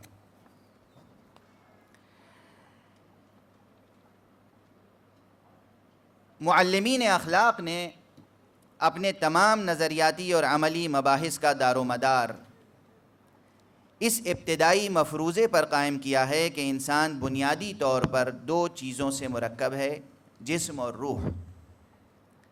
زندگی, کائنات, انسان اور اس تمام عالم ہستی کو وحدت الوجودی زاویہ نظر سے دیکھنے والے اس ڈوئلٹی یا ڈوئلزم کے قائل نہیں ہیں. وہ جسم اور روح کو ایک ہی حقیقت یا ایک ہی وحدت کے دو مظاہر قرار دیتے ہیں. اس جسم کو عالم ملک, روح کو عالم ملکوت تسلیم کرتے ہوئے ذات انسانی کے لیے کون جامع کی تعبیر اختیار کرتے ہیں. اس نظریے سے گریزاں اصحاب ارباب منطق کی تجویز کردہ انسان کی اسی مشہور روایتی تعریف پر اکتفا کرتے ہیں کہ انسان حیوان ناطق ہے, ریشنل اینیمل. جو صاحب نظر حقیقت انسانی کا جو تصور اختیار کرتا ہے یا انسان کی جس تعریف کو قبول کرتا ہے, وہ اسی تعریف یا تصور کی روشنی میں تمام انسانی مسائل اور مشکلات کا حل تلاش یا تجویز کرتا ہے. تمہیدی طور پر اس نقطے کی طرف توجہ دلانے کی ضرورت یوں محسوس ہوئی کہ آج جس فکر انگیز اور انشاءاللہ نتیجہ خیز سلسلہ مذاکرات کا آغاز ہو رہا ہے, اس کی نہج مقرر کرنے یا اس کی فضا معین کرنے کے لیے بھی کسی علمی یا نظریاتی بنیاد کا تعین ضروری معلوم ہوتا ہے. دیکھیے, یہاں اس وقت سیمینار میں مختلف شعبہ زندگی سے وابستہ افراد ہیں. سب تھیولوجی سے متعلق نہیں ہیں, سب دینیات کے ماہر نہیں ہیں, سب سوشل سائنسز کے لوگ نہیں ہیں, سب پیور سائنسز کے, سب میتھمیٹکس کے لوگ نہیں. مختلف زندگی کے شعبوں سے تعلق رکھنے والے لوگ ہیں. اور جہاں اکیڈمیشنز ہیں, تعلیم و تعلم و دانشوری کے روایتوں سے جڑے ہوئے لوگ ہیں, وہاں وہ لوگ بھی ہوں گے جنہیں قسمت نے زندگی کے دوسرے کاموں میں الجھا رکھا ہے اور وہ تعلیم و تعلم سے وابستہ نہیں ہیں. اس لیے میں نے ڈسکشن کے لیے وہ زاویہ معین کرنا چاہا ہے اور وہ بات پیش کی ہے کہ جو انسان شناسی اور انسانیاتی زاویہ ہے. ہم سب میں ایک حقیقت مشترک ہے, ہم انسان ہیں. ہر انسان فطرت پہ پیدا ہوا ہے اور اس لیے بات یہاں سے شروع ہونی چاہیے کہ بات جو کچھ ہو رہی ہے وہ انسان اس کے سینٹر میں ہے. ہماری بحثوں اور جستجوؤں کا محور, ایکسس, صرف عقلی اور منطقی, لاجیکل اینڈ ریشنل ہونا چاہیے یا محض نقل و سماع یعنی صرف نیریٹو اور ٹریڈیشنل, یا وحی و الہام و کشف و شہود یعنی ریولیشن, انسپریشن اور مسٹیکل ایکسپیرینسز کے دروازوں اور دریچوں سے ماورائی حقائق تک رسائی حاصل کرنے کی سعی بھی کرنی چاہیے, یا بیک وقت ان سبھی ابواب علم اور وسائل ادراک و وجدان سے استفادہ کرنا چاہیے. مجھے تو یہی آخری صورت سب سے زیادہ موزوں نظر آتی ہے۔ دیکھیے دنیا میں جتنے اسکولس آف تھاٹ ہیں، جتنے مکاتب فکر ہیں، انہوں نے زور دیا ہے، کسی نے ایک بات پہ، کسی نے صرف منطق پہ زور دیا، تو کسی نے صرف تجربے پہ زور دیا، کسی نے صرف قرآن کریم پر وحی الہی پہ زور دیا۔ بہت سے ایسے ہیں کہ بھئی جو قرآن میں ہے بس اس کے آگے ہم کچھ نہیں سننا چاہتے۔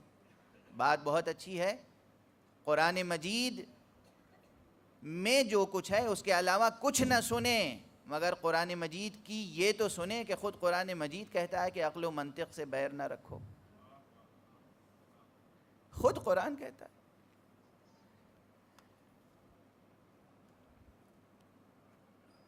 مجھے یہی آخری صورت سب سے زیادہ موزوں نظر آتی ہے، اس لیے کہ انسان ایک بسیط وحدت ہونے کے ساتھ ساتھ ایک بے پناہ کثرت بھی ہے۔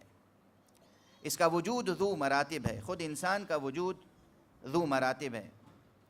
اس حقیقت تابندہ کے نہ تمام ابعاد و مراتب کا احصاء و احاطہ ممکن ہے، اور نہ ہی یہ سعی ہمیں کسی مثبت نتیجے تک پہنچا سکتی ہے کہ ہم محسوسات و ملموسات سے مجردات تک، جبلیات سے عقلیات تک، اور فطریات سے فرضیات تک ہر حقیقت کو پرکھنے اور ہر مسئلے کو حل کرنے کے لیے ایک ہی محک، ایک ہی ٹچ سٹون یا ایک ہی مبنا، ایک ہی ایکسس استعمال کرتے چلے جائیں۔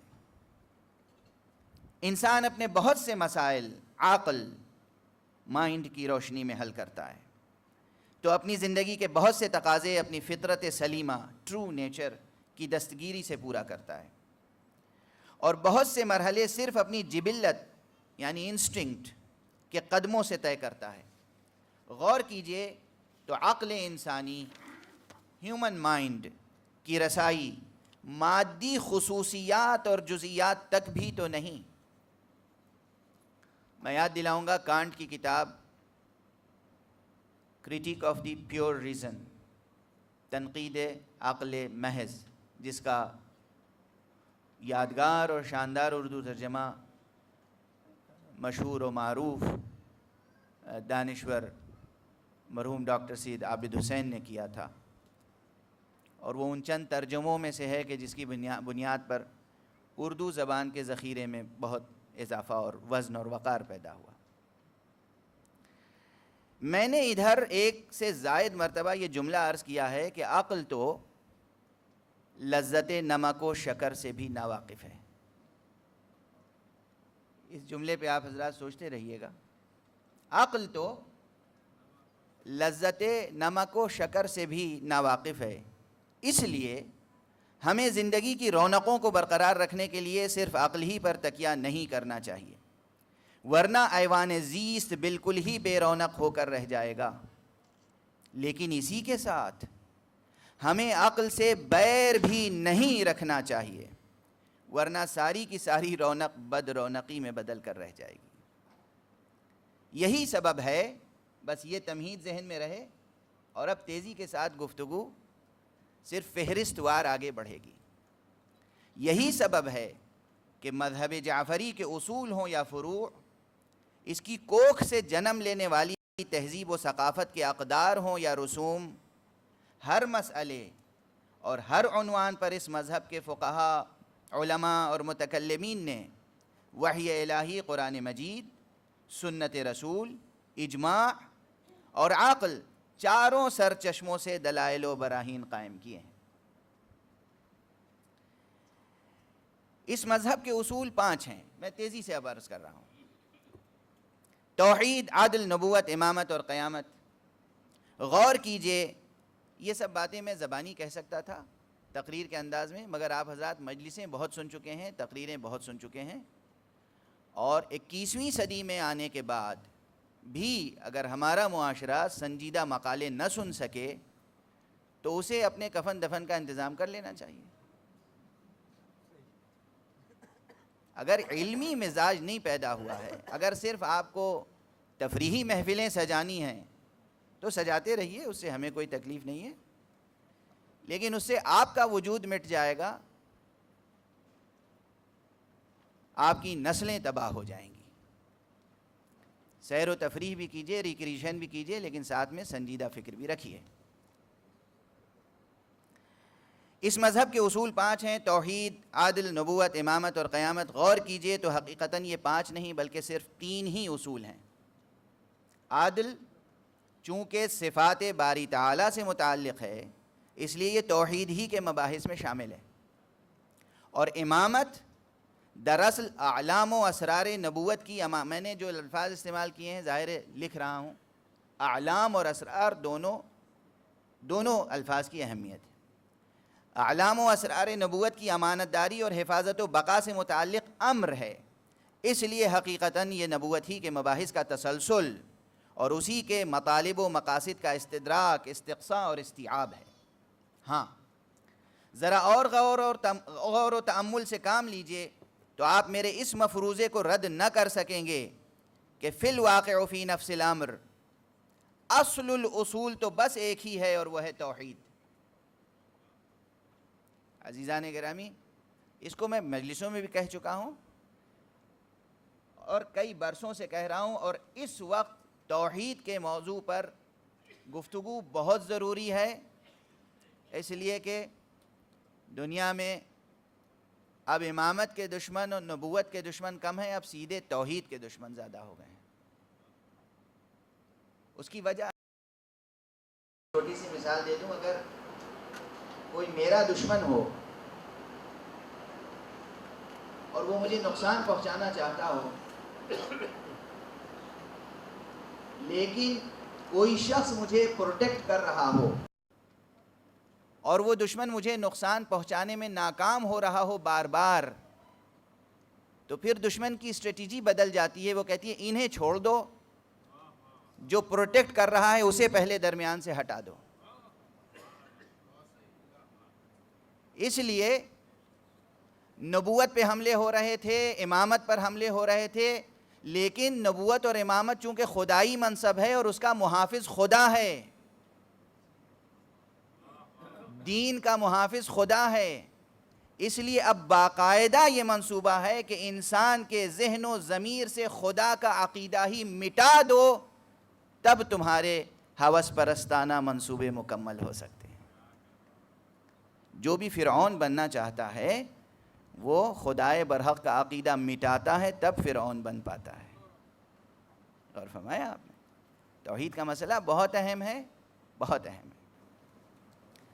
توحید وہ حقیقت جسے جتنا چھپایا جاتا ہے اتنی ہی وہ آشکارا ہوتی جاتی ہے، وہی حقیقت جو حقیقت و حیات آفری ہے اور جس سے ہماری فطرت بلا واسطہ آشنا ہی نہیں، مانوس بھی ہے۔ اسی بنا پر قرآن مجید نے فرمایا ہے فَأَقِمْ وَجْهَكَ لِلدِّينِ حَنِيفًا فِطْرَةَ اللَّهِ الَّتِي فَطَرَ النَّاسَ عَلَيْهَا۔ اے رسول، اے انسان، اپنا رخ حیات اس دواری کے ساتھ اس دین کی طرف کر لے، اس دین کی طرف کر لے، یہی اللہ کی بناوٹ یا فطرت اللہ ہے جس پر اس نے تمام انسانوں کو پیدا کیا۔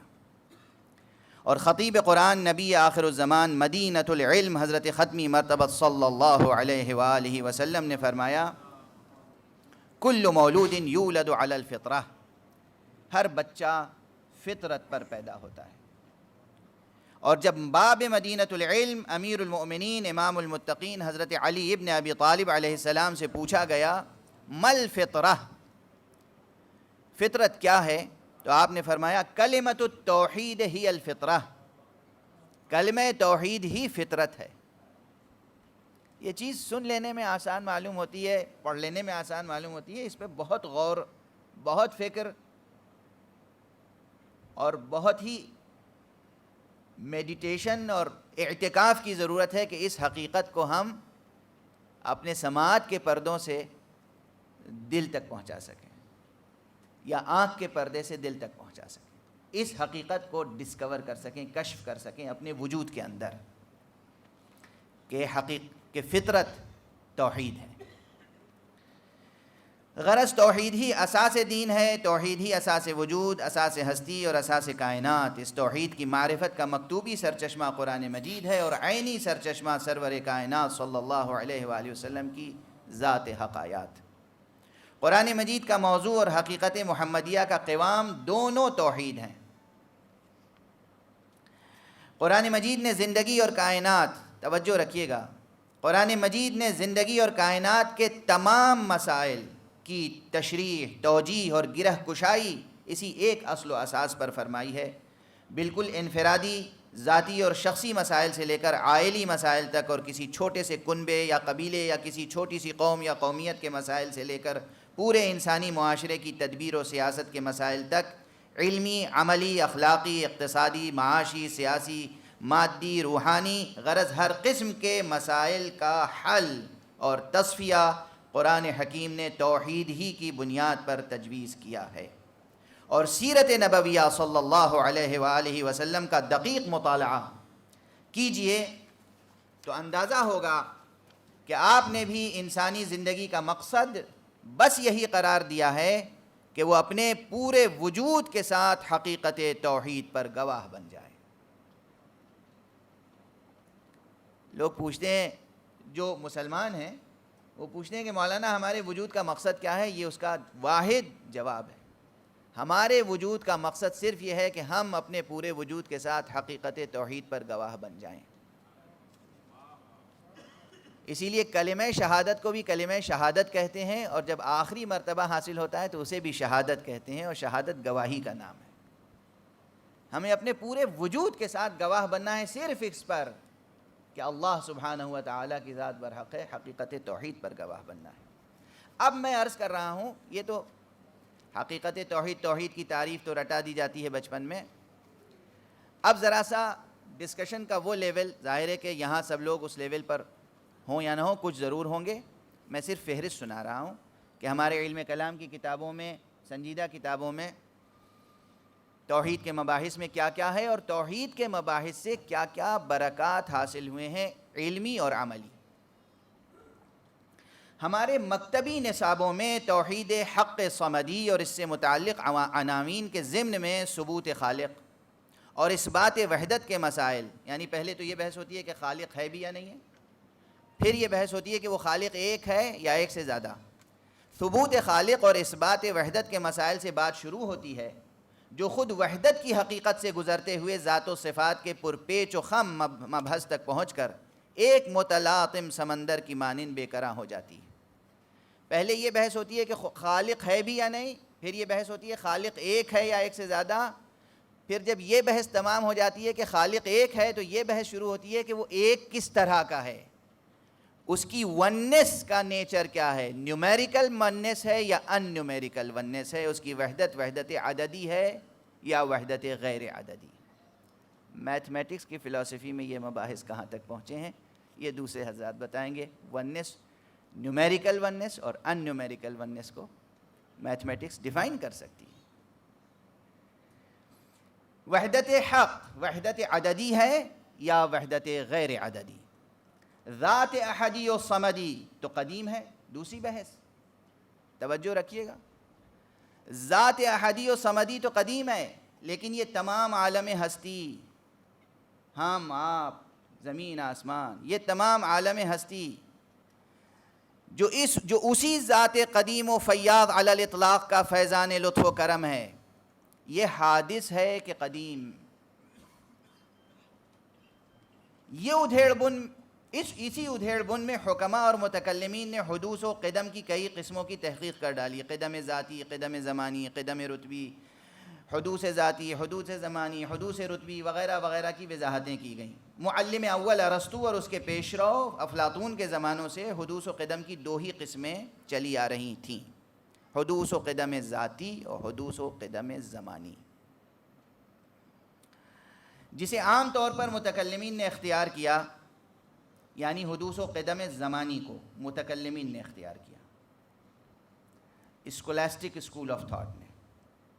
معلم ثالث میر باقر داماد نے حدوث دہری کا نظریہ پیش کیا، اور ملا صدرہ کے نظریات کو مکتبی یا مدرسی یا نصابی استحکام بخشنے والے استاد فلسفہ ملا ہادی سبزواری نے حدوث اسمی کی اصطلاح کا اضافہ کیا۔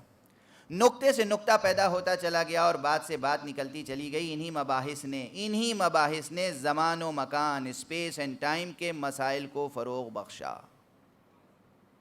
اسپیس اور ٹائم پر جو بحثیں ہو رہی ہیں وہ نکلی کہاں سے ہیں, ریشہ کہاں سے ہے اس کا. اور فرمائیں آپ, آج فزکس کے اسٹوڈنٹس اسپیس ٹائم پر بہت بحث کرتے ہیں. اسپیس ٹائم پر غور کرنے کے لیے آپ کا ذہن اس لیول تک پہنچا کہاں سے ہے؟ زینہ بزینہ. انہی مباحث نے زمان و مکان, اسپیس اینڈ ٹائم کے مسائل کو فروغ بخشا. انہی مباحث میں سے یہ سوالات اٹھے کہ صفات الہیہ عین ذات ہیں یا غیر ذات اور زائد بر ذات. آخر ایک مجرد و بسیط وحدت نے لم یلد ولم یولد کی قید اور لیس کمثلہ شیء کی شرط کے ساتھ ایسی محیر العقول کثرت کو کس طرح فیض وجود عطا کیا. یعنی آخر ایک علت سے کثیر معلول کا صدور کیسے ممکن ہوا؟ ہم تو یہ جانتے ہیں, دیکھیے مسئلہ سمجھیے ہمدردی کے ساتھ. ہم تو یہ جانتے ہیں کہ آگ جلائیں گے تو صرف گرمی پیدا ہوگی, برف لے آئیں گے تو صرف ٹھنڈک پیدا ہوگی. یعنی ایک کاز سے ایک ہی ایفیکٹ وجود میں آتا ہے. تو اگر خالق ایک ہے, کریٹر ایک ہے, گاڈ ایک ہے, تو اس ایک کاز سے اتنے ڈیفرنٹ ایفیکٹس کیسے وجود میں آئے؟ یہ ایک ایسی انٹلیکچول گرہ تھی جو نہیں کھلی اور جس کی وجہ سے شرک کی بنیاد پڑی. یہ جو بہت سے خداؤں کا مسئلہ ہے وہ اس لیے کہ واقعی یہ ایک انٹلیکچول گتھی تھی. آپ بحیثیت اہل توحید ہونے کے صرف مشرکین کا مذاق نہ اڑائیں, ان سے اجتناب نہ کریں, انہیں حقارت کی نظر سے نہ دیکھیں. اگر علمی اور اخلاقی حوصلہ ہے تو ان کی فکری الجھن کو دور کریں.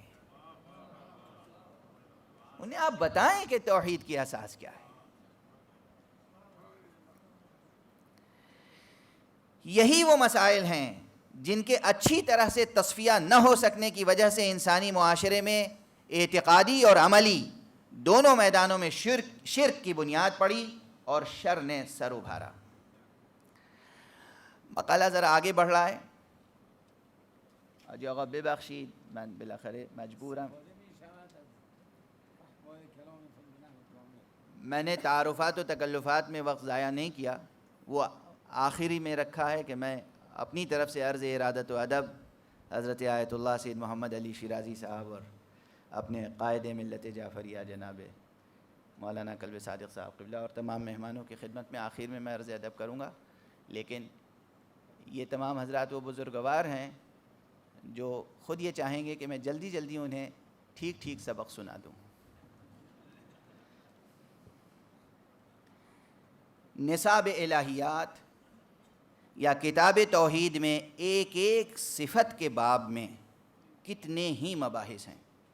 اللہ کی صفتیں علم, قدرت, حیات, ارادہ, کلام, صفات ثبوتیہ, صفات سلبیہ, ایک ایک عنوان غوغا ہے. حیات باری تعالی, توجہ رکھیے گا, سائنس کے اسٹوڈنٹس خاص طور پہ توجہ رکھیے گا. حیات باری تعالی, خدا زندہ ہے, حی ہے, قیوم ہے, ہمیشہ سے زندہ ہے, ہمیشہ زندہ رہے گا. حیات اس کی ایک صفت ہے, زندگی. حیات باری تعالیٰ کی تفسیر کرتے ہوئے اہل کلام نے, علم کلام کے لوگوں نے خود صفت حیات کی جو تعریف کی ہے, لائف کی ڈیفینیشن, سائنس نے اسے ابھی تک بہت غور سے پڑھا نہیں ہے. ورنہ سائنسی تحقیقات کا رخ یا کم از کم تعریفات کا معیار بدل جائے. بڑی جرأت سے عرض کر رہا ہوں, تعریفات کا. دیکھیے لائف کی ڈیفینیشن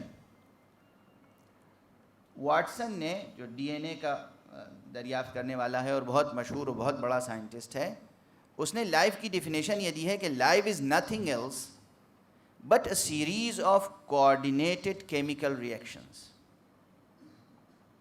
یہ ہے تعریف جو سائنس نے دی ہے, جو اب تک بہت سی تعریفیں ہیں, لیکن ایک تعریف جس پر بہت تکیہ کیا جا رہا ہے وہ یہ ہے, جس پر آج بھی ایوولوشنزم آگے بڑھ رہا ہے اور ایوولوشنسٹ آگے بڑھ رہے ہیں, اور کریشنسٹ جو حضرات ہیں ان کے خلاف ایک محاذ آرائی ہے, اور ابھی تک وہ راہ پیدا نہیں ہو سکی کہ کریشنسٹ اور ایوولوشنسٹ دونوں ایک پلیٹ فارم پر جمع ہو سکتے, جبکہ اس کی گنجائش موجود ہے.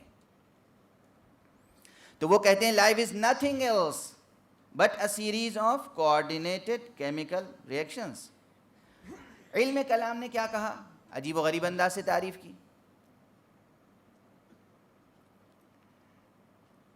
جس کلامی تعریف کی طرف میں اشارہ کر رہا ہوں اسے محقق طوسی نے تجرید میں کل قادر عالم حی بالضرورہ کے الفاظ میں ادا کیا ہے۔ دیکھیے انہوں نے یہ بتایا کہ جو چیزیں آنکھ سے نظر نہیں آتی نا ان کی ڈیفینیشن مقرر کرنا بہت مشکل کام ہے۔ دیکھیے ڈیفینیشن مقرر کرنا بہت دشوار کام ہے، بہت مشکل کام ہے۔ جو چیز آنکھوں سے نظر آتی ہے اس کی ڈیفینیشن مقرر کرنا کیا آسان ہے؟ ہم آپ ایک دوسرے کو دیکھتے رہتے ہیں مگر کہاں پہچان پاتے ہیں؟ کہاں پہچان پاتے ہیں؟ یہ اخلاقی سطح سے لے کر اور پیور فلاسفیکل ڈسکشن تک، لاجیکل ڈسکورس تک یہ چیز یکساں طور پر ہے۔ کسی شے کو ڈیفائن کرنا آسان نہیں ہے۔ ابن سینا نے اور اس کے علاوہ ویسٹرن فلاسفرز نے بھی یہ کہا ہے کہ پرفیکٹ لاجیکل ڈیفینیشن امپاسبل ہے۔ تو اس لیے اظہر الخواص تعریف جب کی جاتی ہے تو جو چیزیں ظاہری پراپرٹیز جو دکھائی دینے والی کریکٹرسٹکس ہیں، جو سب سے زیادہ نمایاں کریکٹرسٹکس یا ایٹریبیوٹس ہیں یا پراپرٹیز ہیں، ان کی بنیاد پر ڈیفینیشن پرپوز کی جاتی ہے۔ اب میں تشریح اگر ایک ایک چیز کی کروں تو بہت طویل ہو جائے گا، میں سمیٹ لوں گا مقالہ۔ کل قادر عالم حی بالضرورہ، یعنی جہاں بھی قدرت اور علم ہو، دو چیزیں، علم اور قدرت، شعور اور قدرت، جہاں یہ دو چیزیں ہوں وہ چیز زندگی ہے۔ زندگی وہ شے ہے جہاں دو شرطیں ضرور ہیں، دو اس کے اندر مظاہر ضرور ہونے چاہیے، دو پراپرٹیز یا دو ایٹریبیوٹس ضرور ہونے چاہیے، ایک قدرت ایک علم۔ اگر صرف قدرت ہے اور علم نہیں ہے تو وہ زندگی نہیں ہے، اگر صرف علم ہے اور قدرت نہیں ہے تو وہ زندگی نہیں ہے۔ علم اور قدرت دونوں ہے تو زندگی ہے۔ اس پر خود اس ایک ڈیفینیشن پر دن بھر کا یا پورے 5 دن کا سیمینار ہو سکتا ہے، لیکن ایسے سیریس سیمینارز کی ہمارے معاشرے میں کہاں تک گنجائش ہے یہ تو آپ سوچیں گے۔ سائنس کی دنیا سے جدید ترین مثال ڈاکٹر جیکس بینونسٹ کی میں دینا چاہتا ہوں۔ ایک فرینچ سائنٹسٹ ہیں جو ابھی زندہ موجود ہیں، حی یرزق۔ انہوں نے جو تھیوریز پیش کی ہیں ان کو اگر آپ ملاحظہ فرمائیں تو علم کلام کی یہ پروپوز کی ہوئی ڈیفینیشن حیات کی، لائف کی بہت قدر و قیمت رکھتی ہے۔ میں آگے بڑھ رہا ہوں۔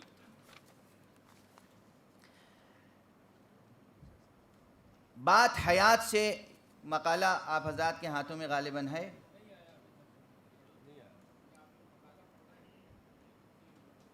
یہ نہیں ہے؟ اچھا تو پھر غور سے سنتے رہیے اور اعتراض نوٹ کرتے رہیے۔ یہ سیمینار آپ کی داد اور واہ واہ کے لیے نہیں، آپ کے اعتراضات کے لیے ہے۔ آپ نے میری مجلسیں سن کے بہت واہ واہ کی،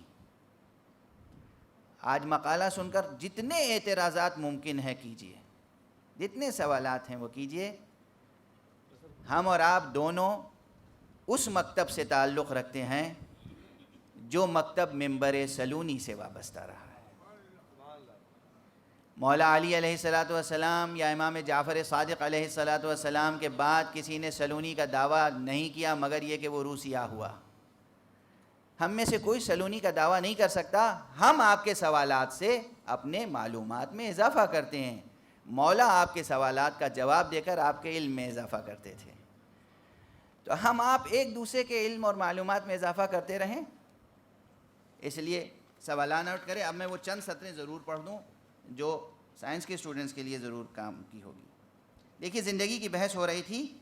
حیات اصلاً اور عملاً، شعور، ادراک، قدرت، عمل اور رد عمل سے عبارت ہے، حتیٰ کہ کیمیائی تعامل، کیمیکل ریئیکشنز کے تعلق سے بھی یہ کیسے باور کیا جا سکتا ہے کہ کوئی بھی عنصر، توجہ رہے، کوئی بھی عنصر مادی، کوئی بھی ایلیمنٹ کسی دوسرے ایلیمنٹ سے کی موجودگی کا شعور حاصل کیے بغیر کیسے ریئیکٹ کر سکتا ہے؟ سوال یہ ہے کہ یہاں پہ دو انسان بیٹھے ہوئے ہیں، اگر ایک انسان کو دوسرے انسان کی موجودگی کی خبر نہ ہو تو ایک دوسرے سے بات نہیں کریں گے؟ جب موجودگی کا احساس ہوگا کہ کوئی اور بھی بیٹھا ہے تو جس طرح کا ریئیکشن بھی ہوگا، ہنسیں گے، مسکرائیں گے، بات کریں گے یا لڑیں گے، جھگڑیں گے، جو کریں گے وہ دوسرے کے موجودگی کا احساس و ادراک و شعور و سینس ہونے کے بعد. دو ایلیمنٹس آئرن اور کاپر، ہائیڈروجن اور آکسیجن، دونوں ایک دوسرے سے ریئیکٹ کرتے ہیں، آکسیجن اور ہائیڈروجن مل کے واٹر بناتے ہیں. ایک دوسرے کی موجودگی کی اگر انہیں ریکگنیشن نہ ہو تو کیسے ریئیکٹ کریں؟ اس لیے شعور کا مسئلہ بہت بڑا مسئلہ ہے. لیکن ایک مسئلہ یہ ہے، یہ مسئلہ حوض علمیہ میں بھی غوغا کرے گا. ہمارے مولانا قلب صادق صاحب قبلہ غالباً بہت گہری سوچ میں ہیں. حوض علمیہ سے مربوط بھی یہ مسئلہ ہے. علم کلام میں اب تک بہت سی دلیلیں، میں اتنی آزادی سے اردو میں اس لیے پڑھ رہا ہوں کہ حضرت آیت اللہ محمد علی شیرازی صاحب اردو بہت اچھی طرح سمجھ لیتے ہیں، خاص طور پر میری اردو، جسے آپ اردو لطف کر کے اردو مان لیتے ہیں، جسے آپ میری اردو برداشت کرتے ہیں، وہ انجوائے کرتے ہیں، تو وہ مسئلہ سمجھ رہے ہیں. انہوں نے تو یہ احسان فرمایا کہ مشہد مقدس میں مجھ سے فرمائش کی کہ آپ اردو ہی میں مجلس پڑھیں، اور اردو میں مجلس پڑھوائی اور خود بیٹھ کر اسے برداشت کی، اور اس کے بعد دوسروں سے اس کا پورا فارسی ترجمہ بیان کر دیا. تب مجھے اندازہ ہوا کہ آپ کی شفقت اور آپ کی علمیت اور زبان شناسی اور زبان دانی کا کیا عالم ہے.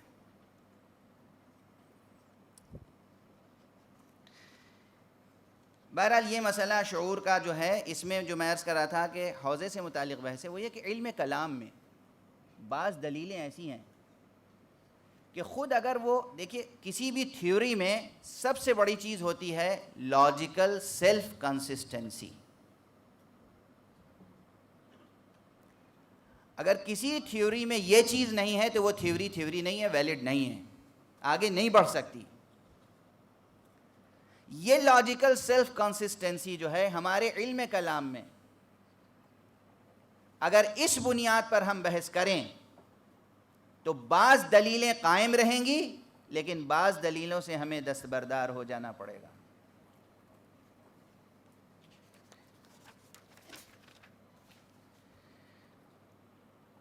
بات حیات سے شعور کے مسئلے تک پہنچ گئی، گریز. بات حیات سے شعور کے مسئلے تک پہنچ گئی تو یہ بھی عرض کر دوں کہ دوسری سب سے اہم بحث مباحث توحید میں علم الہی سے متعلق ہے. پہلی بحث حیات، دوسری بحث علم الہی.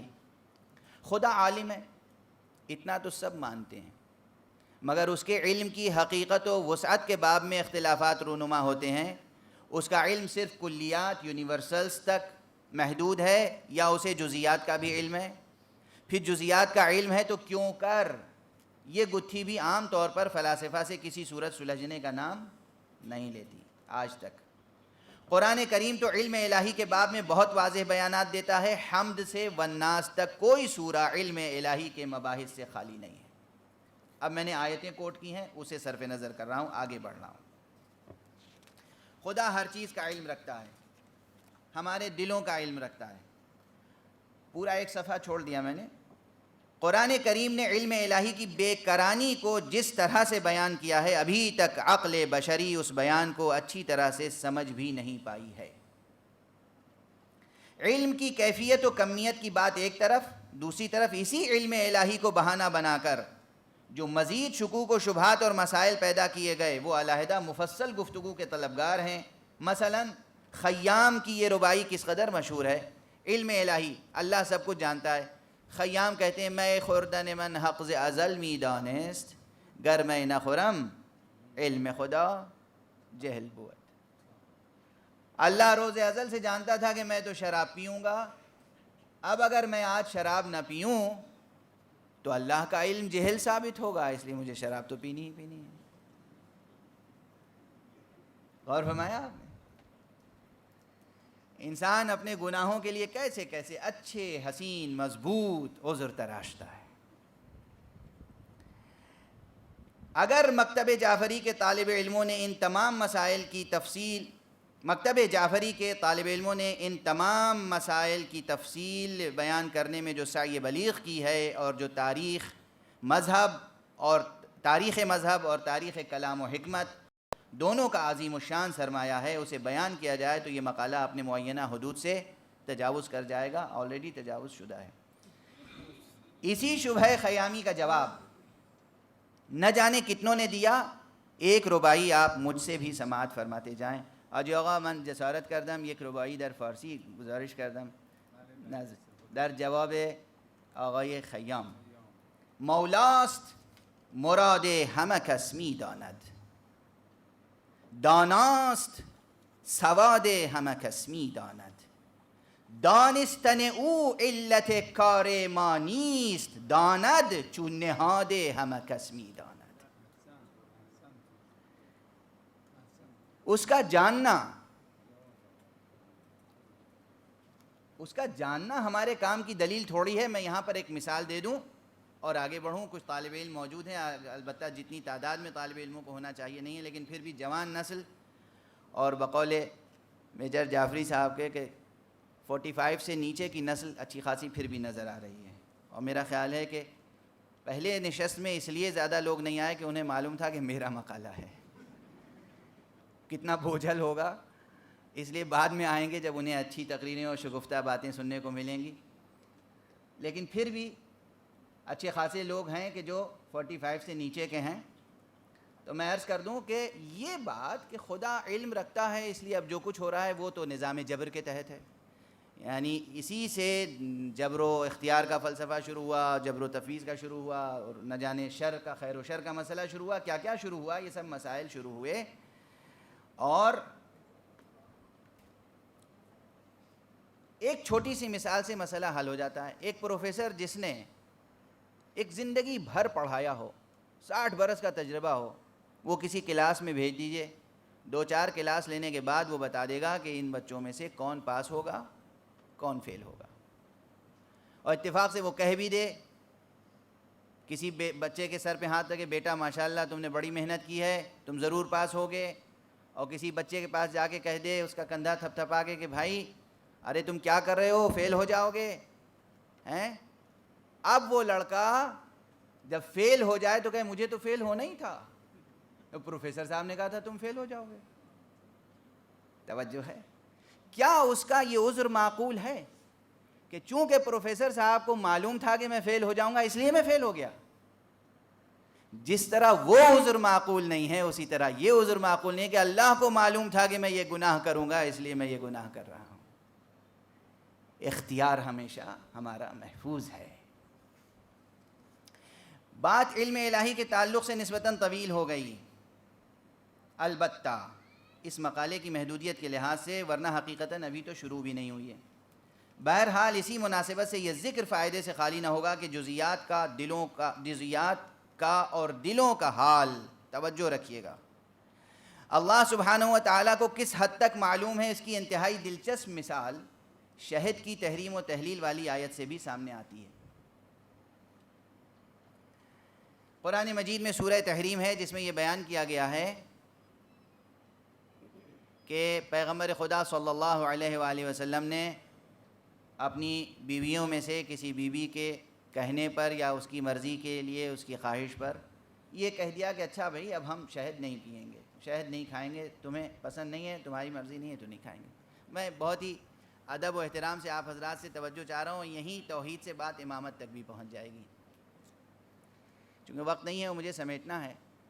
اب پتہ نہیں انتظامیہ اس سیمینار کی اجازت دے گی کہ نہیں، کہ اگر یہ طویل گفتگو ہے تو میں آدھا مقالہ ابھی پیش کروں اور آدھا نماز جمعہ کے بعد پیش کروں. لیکن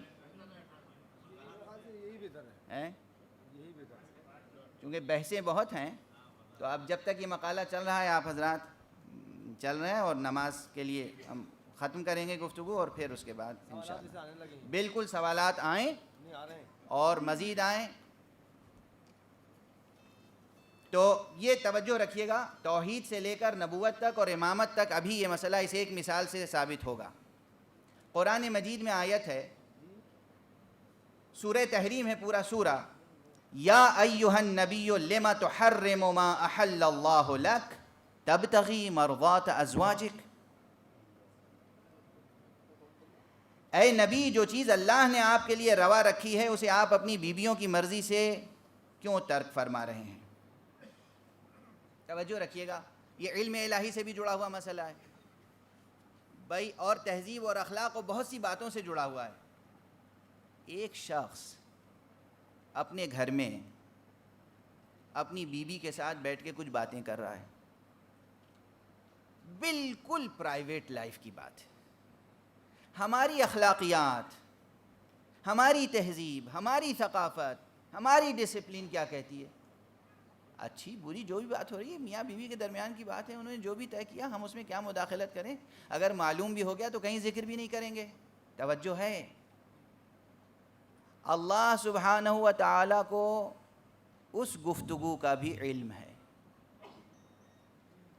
ایک تو یہ علم الہی سے جڑی ہوئی بات ہے، اور پھر علم ہی نہیں، اب اس سے آگے بات بڑھ رہی ہے۔ علم ہے اور علم کے بعد اللہ نے میاں بیوی کی بات تھی، پردہ ڈال دیا ہوتا۔ اللہ سبحانہ و تعالیٰ نے اس بات کو وحی کے ذریعے قرآن میں اتارا، اور پیغمبر صلی اللہ علیہ وآلہ وسلم کی امانت و صداقت کا کمال یہ ہے کہ اللہ سبحانہ و تعالیٰ نے بظاہر گویا جسے کہتے ہیں کہ ٹوکا ہے انہیں کسی بات پر۔ ہم جیسے کسی انسان کو کوئی ٹوک دے تو ہم کہیں بتائیں گے بھی نہیں کہ انہوں نے ٹوکا تھا مجھے۔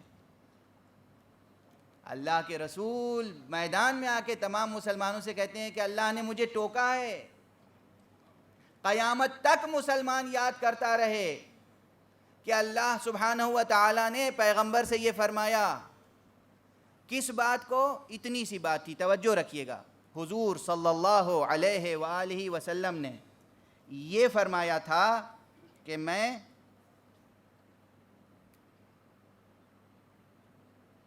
بہت اچھا، یہ فیصلہ بہت اچھا ہے۔ فرمانے ہیں کہ مقالے کا ایک حصہ ابھی ہوگا اور اس پہ جو سوالات ہوں گے وہ ابھی سن لیے جائیں، اور ایک حصہ نماز کے بعد ہوگا اور اس پہ جو سوالات آئیں گے وہ اس وقت ڈسکس کیے جائیں گے۔ بہت شکریہ۔ اس کو پھر ذہن نشین فرمائیں، یعنی تمام حضرات، قرآن کی بات ہے، قرآن میں آیت موجود ہے، پورا سورہ موجود ہے، سورہ تحریم۔ بات رسول اللہ صلی اللہ علیہ وسلم کی ذاتی زندگی یا نجی بعض حضرات تقسیم کرتے ہیں نا کہ حضور کی ایک ذاتی حیثیت تھی اور ایک حیثیت حضور کی بحیثیت رسول کی تھی۔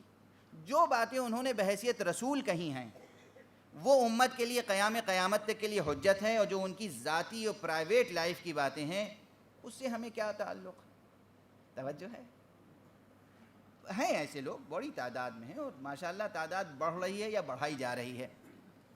شہد کھانا، پیغمبر نے یہ نہیں کہا تھا کہ اے مسلمانوں آج سے میں تم سب پر شہد کھانا حرام قرار دیتا ہوں، نعوذ باللہ، یہ نہیں کہا تھا، کسی سے کہا بھی نہیں، صرف ذاتی مسئلہ تھا اپنی ایک بیوی کی خاطر کہ بھئی تمہیں اگر یہ بات ناگوار ہے تو میں شہد نہیں کھاؤں گا، نہیں کھاؤں گا، یہ بھی قسم نہیں کھائی تھی، عہد نہیں کیا تھا، اللہ کو گواہ کر کے کہتا ہوں کہ میں شہد نہیں کھاؤں گا، یہ نہیں فرمایا تھا۔ توجہ ہے، قسم شرعی نہیں تھی، تم نہیں پسند کرتی ہو تو میں نہیں کھاؤں گا شہد۔ اتنی سی بالکل ہی پرائیویٹ زندگی کی بات اللہ سبحانہ و تعالیٰ نے فوراً جبرائیل کو بھیجا، اے رسول جو چیز اللہ نے آپ کے لیے روا رکھی ہے اسے آپ ترک کرنے والے کون؟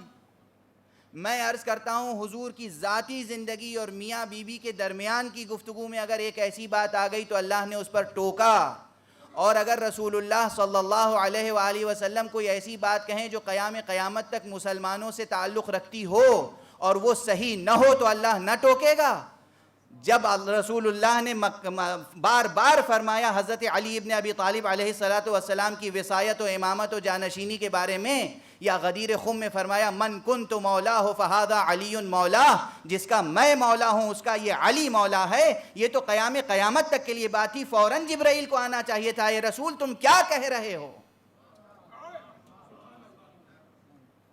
جو رسول شہد کو اپنی ذاتی زندگی میں ترک نہیں کر سکتا اور ترک کرتا ہے تو خدا ٹوک دیتا ہے، وہ رسول اگر میدان غدیر میں 1.25 لاکھ کے مجمع میں اعلان کر رہا ہے کہ یہ تمہارا مولا ہے، اور یہ جملہ ایسا ہے جس سے قیامت تک مسلمان الجھے رہیں گے کہ مولا کے معنی کیا ہیں، اس پر پروردگار عالم کی وحی خاموش رہی، اس کے معنی یہ ہے کہ پیغمبر نے جو فرمایا تھا وہ اذن و مشیت الہی کے مطابق تھا۔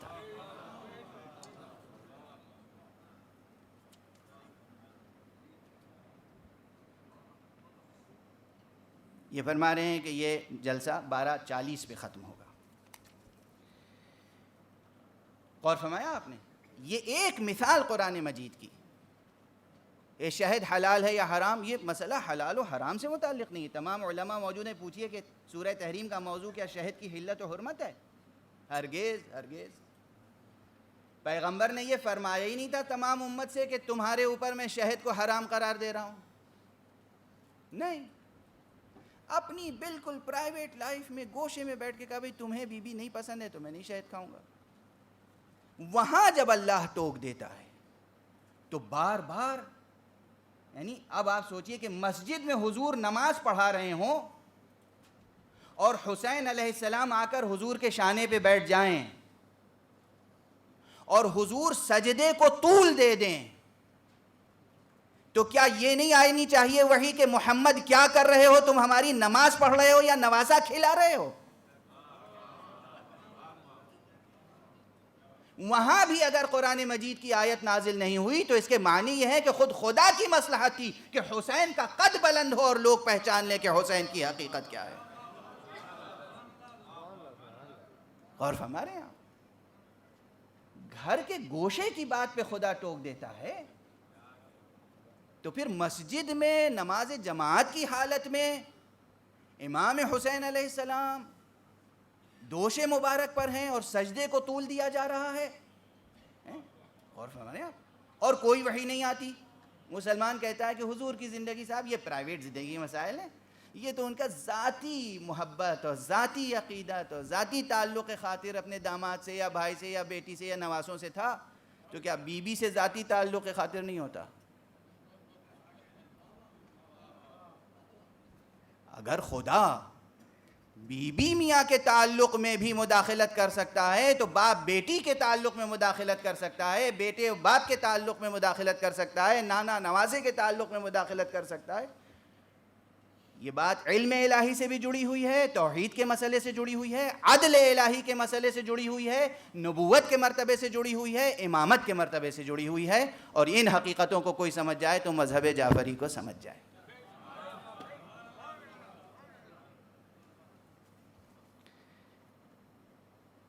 بس علم الہی کی بات روک رہا ہوں۔ علم الہی کے بعد توحید کی بحثیں آپ سنتے جائیے کہ کیا کیا ہیں۔ توحید کی پہلی بحث یہ ہے کہ خالق ہے بھی کہ نہیں، دوسری بحث یہ ہے کہ خالق ایک ہے کہ ایک سے زیادہ، تیسری بحث یہ ہے کہ وہ ایک ہے تو اس کی وننس کا نیچر کیا ہے، نیومیریکل ہے یا ان نیومیریکل ہے، چوتھی بحث یہ ہے کہ اس کے ایٹریبیوٹس کتنے ہیں اور کیا وہ ایٹریبیوٹس وہ صفات ذات میں شامل ہیں، عین ذات ہیں یا غیر ذات ہیں، پانچویں بحث یہ ہے کہ حیات الہی کے کیا مفہوم ہے، اس کی ڈیفینیشن کیا ہے، پھر علم الہی کی بحثیں ہیں، اور پھر قدرت۔ بات علم الہی کے بعد قدرت الہیہ کی بحث آتی ہے، جس کے بارے میں ملحد ذہن ہمیشہ پھپتیاں کستا رہا ہے۔ کیا آپ کا خدا اتنا بڑا یا اتنا بھاری پتھر بنا سکتا ہے جسے وہ خود اٹھا نہ سکے؟ آپ نے سنا ہوگا علی گڑھ میں کبھی یہ مولانا قلب ساجد صاحب قبلہ کو بہت سے لوگ آ کے سناتے رہتے ہوں گے کہ کیا آپ کا خدا اتنا بڑا پتھر بنا سکتا ہے جسے خود نہ اٹھا سکے؟ اب یہ جواب کیا دیں؟ ہاں کہیں تو پھنسے اور نہ کہیں تو پھنسے، دونوں طرف سے توحید گئی۔ جواب صرف یہ ہے کہ وہ ہر وہ شے بنا سکتا ہے جس میں بننے کی استعداد پائی جاتی ہو۔ بس یہ جملہ یاد رکھیے اور سوچئے اسے، اللہ ہر وہ شے بنا سکتا ہے جو بن سکتی ہو، یعنی ایسا پتھر بن ہی نہیں سکتا، یہ نہیں کہ وہ بنا نہیں سکتا۔ آپ حضرات اہل زبان ہیں، سمجھیے اس بات کو، اور اس کی میں مثال دے دوں۔ اس کی مثال دے دوں. اس کی مثال یہ ہے کہ جناب والا ایک فزکس کا مانا ہوا پروفیسر ہو, مانا ہوا پروفیسر, پوری دنیا میں صاحب آج ان سے بڑا کوئی پروفیسر نہیں, اسٹیفن ہاکنگ سے بھی آگے بات پہنچ چکی ہے, اور یہ کوئی بھی شعبہ ہے فزکس کا اس میں حاوی ہیں, ریلیٹیوٹی ہو یا جناب والا اس کے آگے کی کوانٹم تھیوری ہو یا اس کے بعد جو ہے تھیوری آف ایوری تھنگ تک پہنچ جائیے, اسٹرنگ تھیوری اور تھیوری آف ایوری تھنگ, ہر چیز ہر فیلڈ میں یہ ماہر ہیں. اور ان کے کلاس میں لے جا کے ایک عدد چمپینزی بٹھا دیجئے کہ یہ آپ انہیں فزکس پڑھائیے اور انہیں آئنسٹائن بنا دیجئے. اب وہ کہے گا میں نہیں بنا سکتا انہیں آئنسٹائن, پھر آپ فزکس کے پروفیسر کا ہے کہ. جواب یہ ہے کہ میں ہر اس فرد کو آئنسٹائن بنا سکتا ہوں جو فزکس پڑھنے کی سکت و صلاحیت رکھتا ہو, لیکن جو فزکس پڑھنے کی صلاحیت ہی نہیں رکھتا اسے میں فزکس نہیں پڑھا سکتا. خدا ہر وہ شے بنا سکتا ہے جس میں بننے کی صلاحیت ہو, جس میں بننے ہی کی صلاحیت نہ ہو اسے کیسے بنا سکتا ہے؟ یعنی کوئی شے ایسی نہیں ہے کہ جسے وہ بنا نہ سکتا ہو, ایسی بہت سی چیزیں ہیں جو بن ہی نہیں سکتی. یہ مسئلہ بھی بہت سی مثالیں چاہیے, بہت سے مباحث ہیں قدرت الہیہ کے ذمے. وہ رکب اکبر جس میں جو استعداد ہوتی ہے اسے کمال تک پہنچاتا ہے. یہ مسئلہ اس کی ایک اور صفت سے جڑ جاتا ہے جسے صفت عدل کہتے ہیں. عادل مذہب جعفری کے اصول مذہب میں توحید کے بعد دوسرا مستقل اصول مانا جاتا ہے. وہ صرف اس لیے کہ ظالم و جابر و فاسق حکمرانوں کے درباری خطیبوں اور عالم نما مغالط بازوں نے اس صفت کی ذات حق سبحانہ و تعالی سے نفی کر دی تھی. ان کے خیال میں خدا کے لیے ظلم روا تھا, اس لیے اس صفت پر زیادہ زور دے کر بیان کرنا ضروری تھا, ضروری سمجھا گیا. حضرت حق سبحانہ و تعالی کی صفت عدل کا سب سے پہلا گواہ تو انسانی ذہن و ضمیر ہے. اس دنیا میں جو بھی خدا کا قائل ہے وہ خدائے عادل کا قائل ہے, خدائے ظالم کا قائل نہیں ہے. کوئی بھی انسان ہو جو بھی خدا کا قائل ہے وہ خدائے عادل کا قائل ہے, خدائے ظالم کا قائل نہیں ہے. انسان عدل الہی کا ثبوت خود اپنی ذات کے اندر بھی پاتا ہے اور اپنی ذات کے باہر اپنے ارد گرد پھیلی ہوئی اس بے کراں کائنات کے حسن انتظام میں بھی علم و قدرت کے ساتھ ساتھ عدل الہی کے دلائل و آثار کا مشاہدہ کرتا ہے, اور اس حقیقت کو منکشف کرتا ہے کہ وہ ذات حق پناہ نہ اپنے فیصلوں میں بے انصافی کرتی ہے, نہ اپنے احکام اور اپنی آزمائشوں میں عدم توازن کو راہ دیتی ہے, نہ وہ گناہ گاروں کو ان کے گناہوں سے زیادہ سزا دیتی ہے, نہ کسی نیکوکار کے اجر میں ذرہ برابر کمی کرتی ہے, نہ اپنے بندوں کو ان کی استعداد استطاعت اور سکت سے زیادہ بندگی پر مأمور اور مکلف کرتی ہے.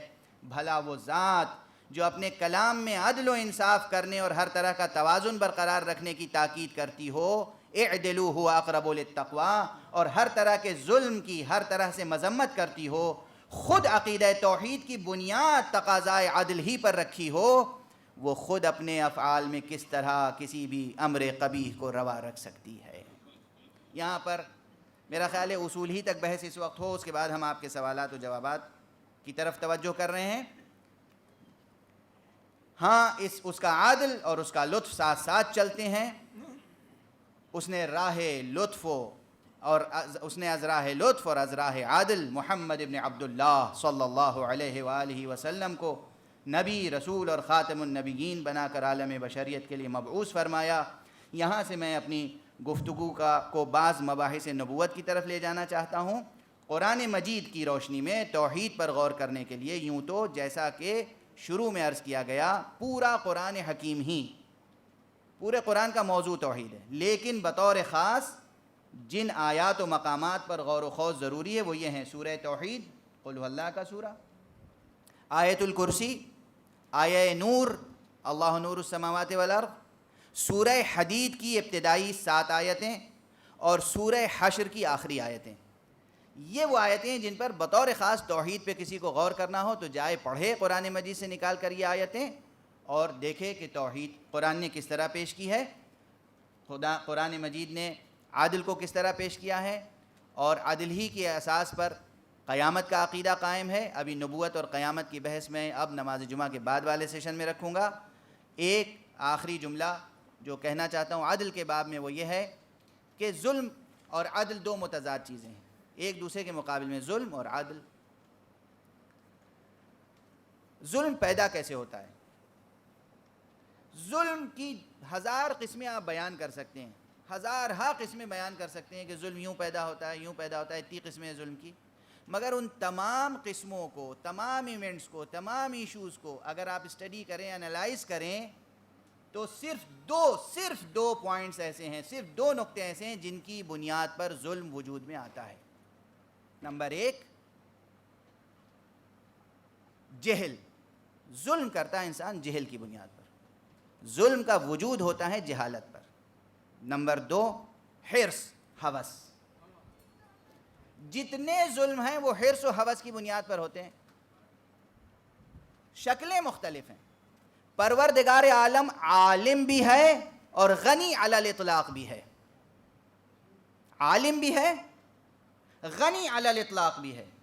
جو عالم بھی ہو اور غنی بھی ہو، جہاں علم بھی ہو اور سب کچھ ہو، وہاں نہ جہل کا امکان ہے نہ حرص کا امکان ہے۔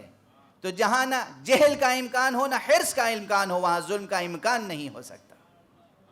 اس لیے خدا سراسر عدل ہے، اور اسی لیے محقق طوسی نے جملہ لکھا اپنی کتاب میں، فرمایا استغناؤہ وعلمہ یدلان علی انتفاء القبح عن افعالہ تعالی۔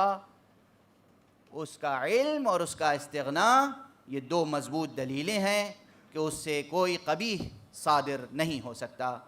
خدا عالم ہے، عادل ہے، اور اس نے اپنے علم و عدل کی بنیاد پر نبوت کو قائم کیا اور آخرت برقرار فرمائے گا۔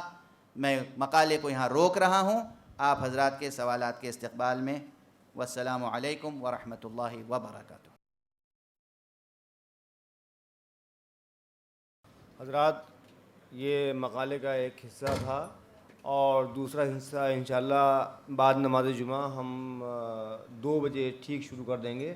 مگر اس حصے کو سننے کے بعد جو آپ کے ذہنوں میں سوالات ابھرے ہوں، وہ آپ تمام حضرات جو بھی سوال کرنا چاہیں، جو صاحب بھی تشریف لائیں، یا پھر جی ہاں، ایک سوال آیا ہے، وہ قبل ایک سوال ایک آیا ہے، ایز علم انکریزز ریسپانسبلٹی ٹو عمل also increases. As ilm increases, responsibility to amal also increases, and guna for not doing it also increases. جیسے جیسے علم بڑھتا ہے اسی طرح سے عمل کرنے کی ذمہ داریاں بھی بڑھتی ہیں، اور جب عمل نہ کیا جائے تو پھر گناہ کے بڑھنے کا بھی خدشہ ہے۔ تو کیا یہ خطرناک، کیا علم حاصل کرنا زیادہ خطرناک ہے؟ اور اگر میں قطعاً یعنی کوئی علم حاصل نہ کروں یا اس کو فالو نہ کروں، تو کیا یہ ایڈوائزیبل ہے؟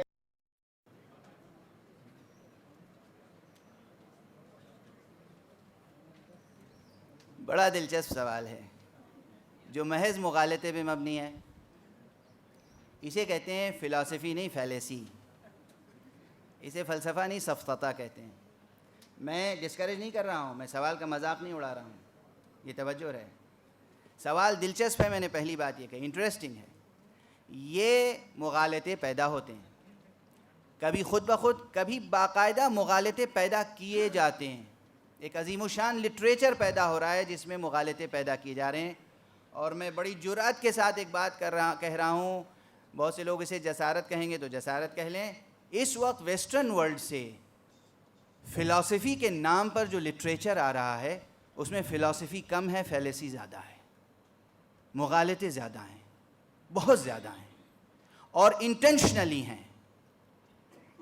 بچے گمراہ ہو رہے ہیں، جوان گمراہ ہو رہے ہیں، بوڑھے گمراہ ہو رہے ہیں۔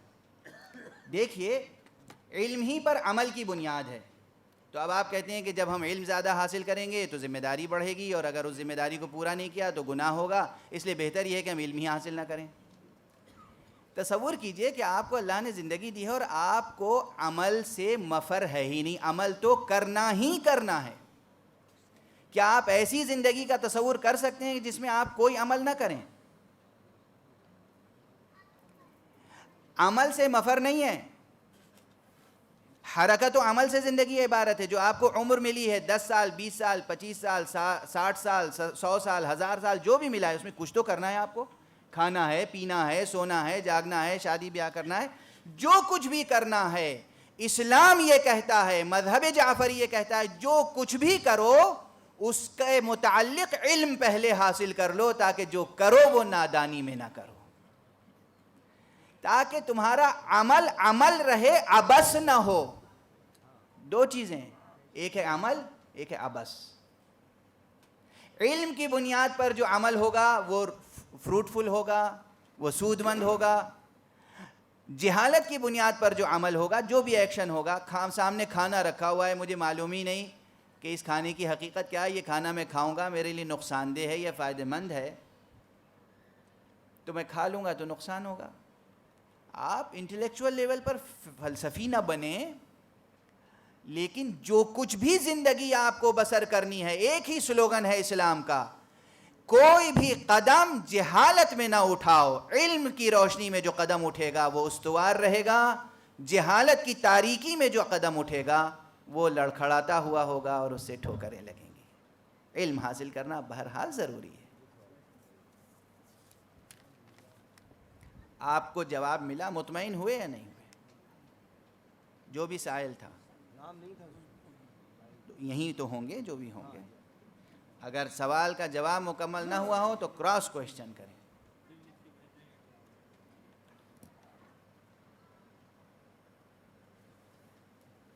مصیبت یہ کہ میں نے بیٹھتے ہی چشمہ بدل دیا۔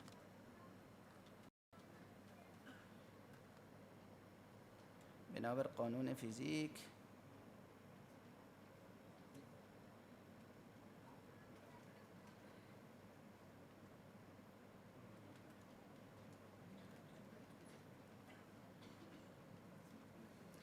سوال بہت اہم ہے، فارسی میں لکھا ہوا ہے، آدھا فارسی میں آدھا انگریزی میں۔ میں سوال کا ترجمہ کرتا ہوں اور پھر جواب دیتا ہوں۔ بہت دلچسپ، بہت ہی انٹرسٹنگ اور انٹیلیجنٹ کوشچن ہے۔ بات حدوث و قدم کی تھی، یعنی یہ دنیا قدیم ہے یا حادث، یعنی یہ دنیا، یہ کائنات، یہ سرشٹی، یہ سنسار ہمیشہ سے ہے یا کوئی پوائنٹ آف کریشن تھا، کوئی مومنٹ آف کریشن تھا؟ اس سوال میں اسٹیفن ہاکنگ بھی الجھا ہوا ہے۔ A brief history of time, پوری کتاب تقریباً اسی سوال پہ گردش کر رہی ہے کہ، اور سب سے پہلی تھیسس جو اسٹیفن ہاکنگ کی تھی، جس پر اس کے پروفیسر نے اس کو اور اس کے ماں باپ کو مبارکباد دی تھی، وہ یہی تھی۔ پروفیسر نے کہا تھا کہ آپ جب ماں باپ، چونکہ یہ ایک بیماری میں مبتلا ہو گئے تھے Stephen Hawking P H D سے پہلے ہی، تو ماں باپ آئے اور انہوں نے ان کے گائیڈ سے، ان کے پروفیسر سے پوچھا کہ کیا آپ سجیسٹ کرتے ہیں کہ ان کو آگے بڑھایا جائے، پڑھایا جائے، پی ایچ ڈی کمپلیٹ کرائی جائے؟ تو انہوں نے اس وقت جو مقالہ لکھا تھا اس پر پروفیسر نے کہا کہ بالکل ضروری ہے کہ انہیں آپ آگے بڑھائیں، اس لیے کہ اس ذہین شخص نے یہ ثابت کر دیا ہے، پروف کر دیا ہے کہ ایک پوائنٹ آف کریشن تھا، یعنی ایک لمحہ تخلیق کا تھا، یہ کائنات نہیں تھی پھر وجود میں آئی، بگ بینگ تھیوری۔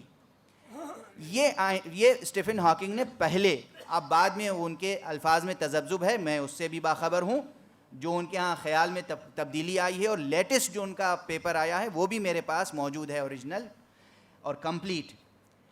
یہ سوال کہ یہ کائنات ہمیشہ سے ہے، جس طرح خدا ہمیشہ سے ہے، تو پھر دو قدیم ہو گئے، خالق بھی قدیم، مخلوق بھی قدیم، یہ اس سوال سے متعلق ہے۔ تو پھر ڈوئلٹی تک بات پہنچ جائے گی، ثنویت تک بات پہنچ جائے گی، ڈوئلزم تک بات پہنچ جائے گی۔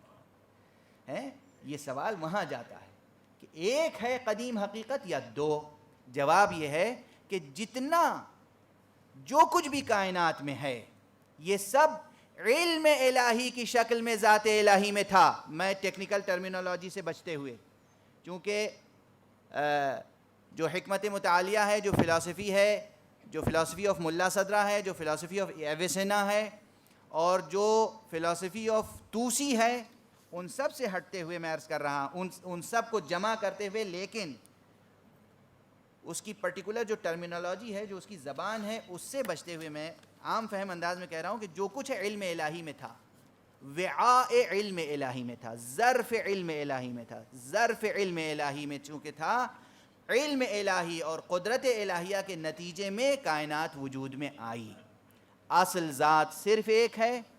سوال فارسی میں ہے، اس لیے میں جواب اب فارسی میں دے دوں کہ بالاخره ملا صدرا و دیگران به تفصیل از این سؤال تعرض فرمودند و اثبات کردند که قدیم، ذات قدیم ازلی و ابدی یکیست و فقط یک، اونم ذات احدی و صمدی است، ذات حق صمدی. و در وعاء علم الهی و وعاء مشیت الهیه همه چیز بوده، اما نمیشه گفت که این کائنات، این همه چیز که هست قدیمه. عنوان قدم مطلقاً بدون قید و شرط و تصریح و توضیح و توجیه امکان ندارد. ولذا دیگران اومدن و گفتن که خداوند متعال قدیم ذاتی است و این کائنات و مخلوقات قدیم حادث ذاتی، ولذا حدوث و قدم ذاتی و حدوث قدم زمانی اومد.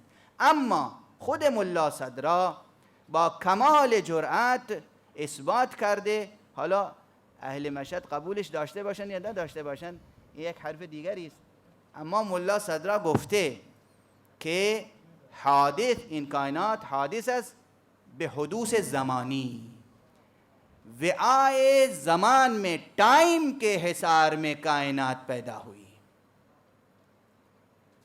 ایک وقت تھا، ایک لمحہ تھا، ایک مومنٹ تھا جب کائنات وجود میں آئی. ٹائم سے اوپر صرف ذات خدا ہے، یہ کائنات ٹائم کے حصار میں ہے، زمانے کے حصار میں ہے. بس اس سے زیادہ تفصیل تو پھر پورا سیمینار اسی عنوان پہ ہو جائے گا.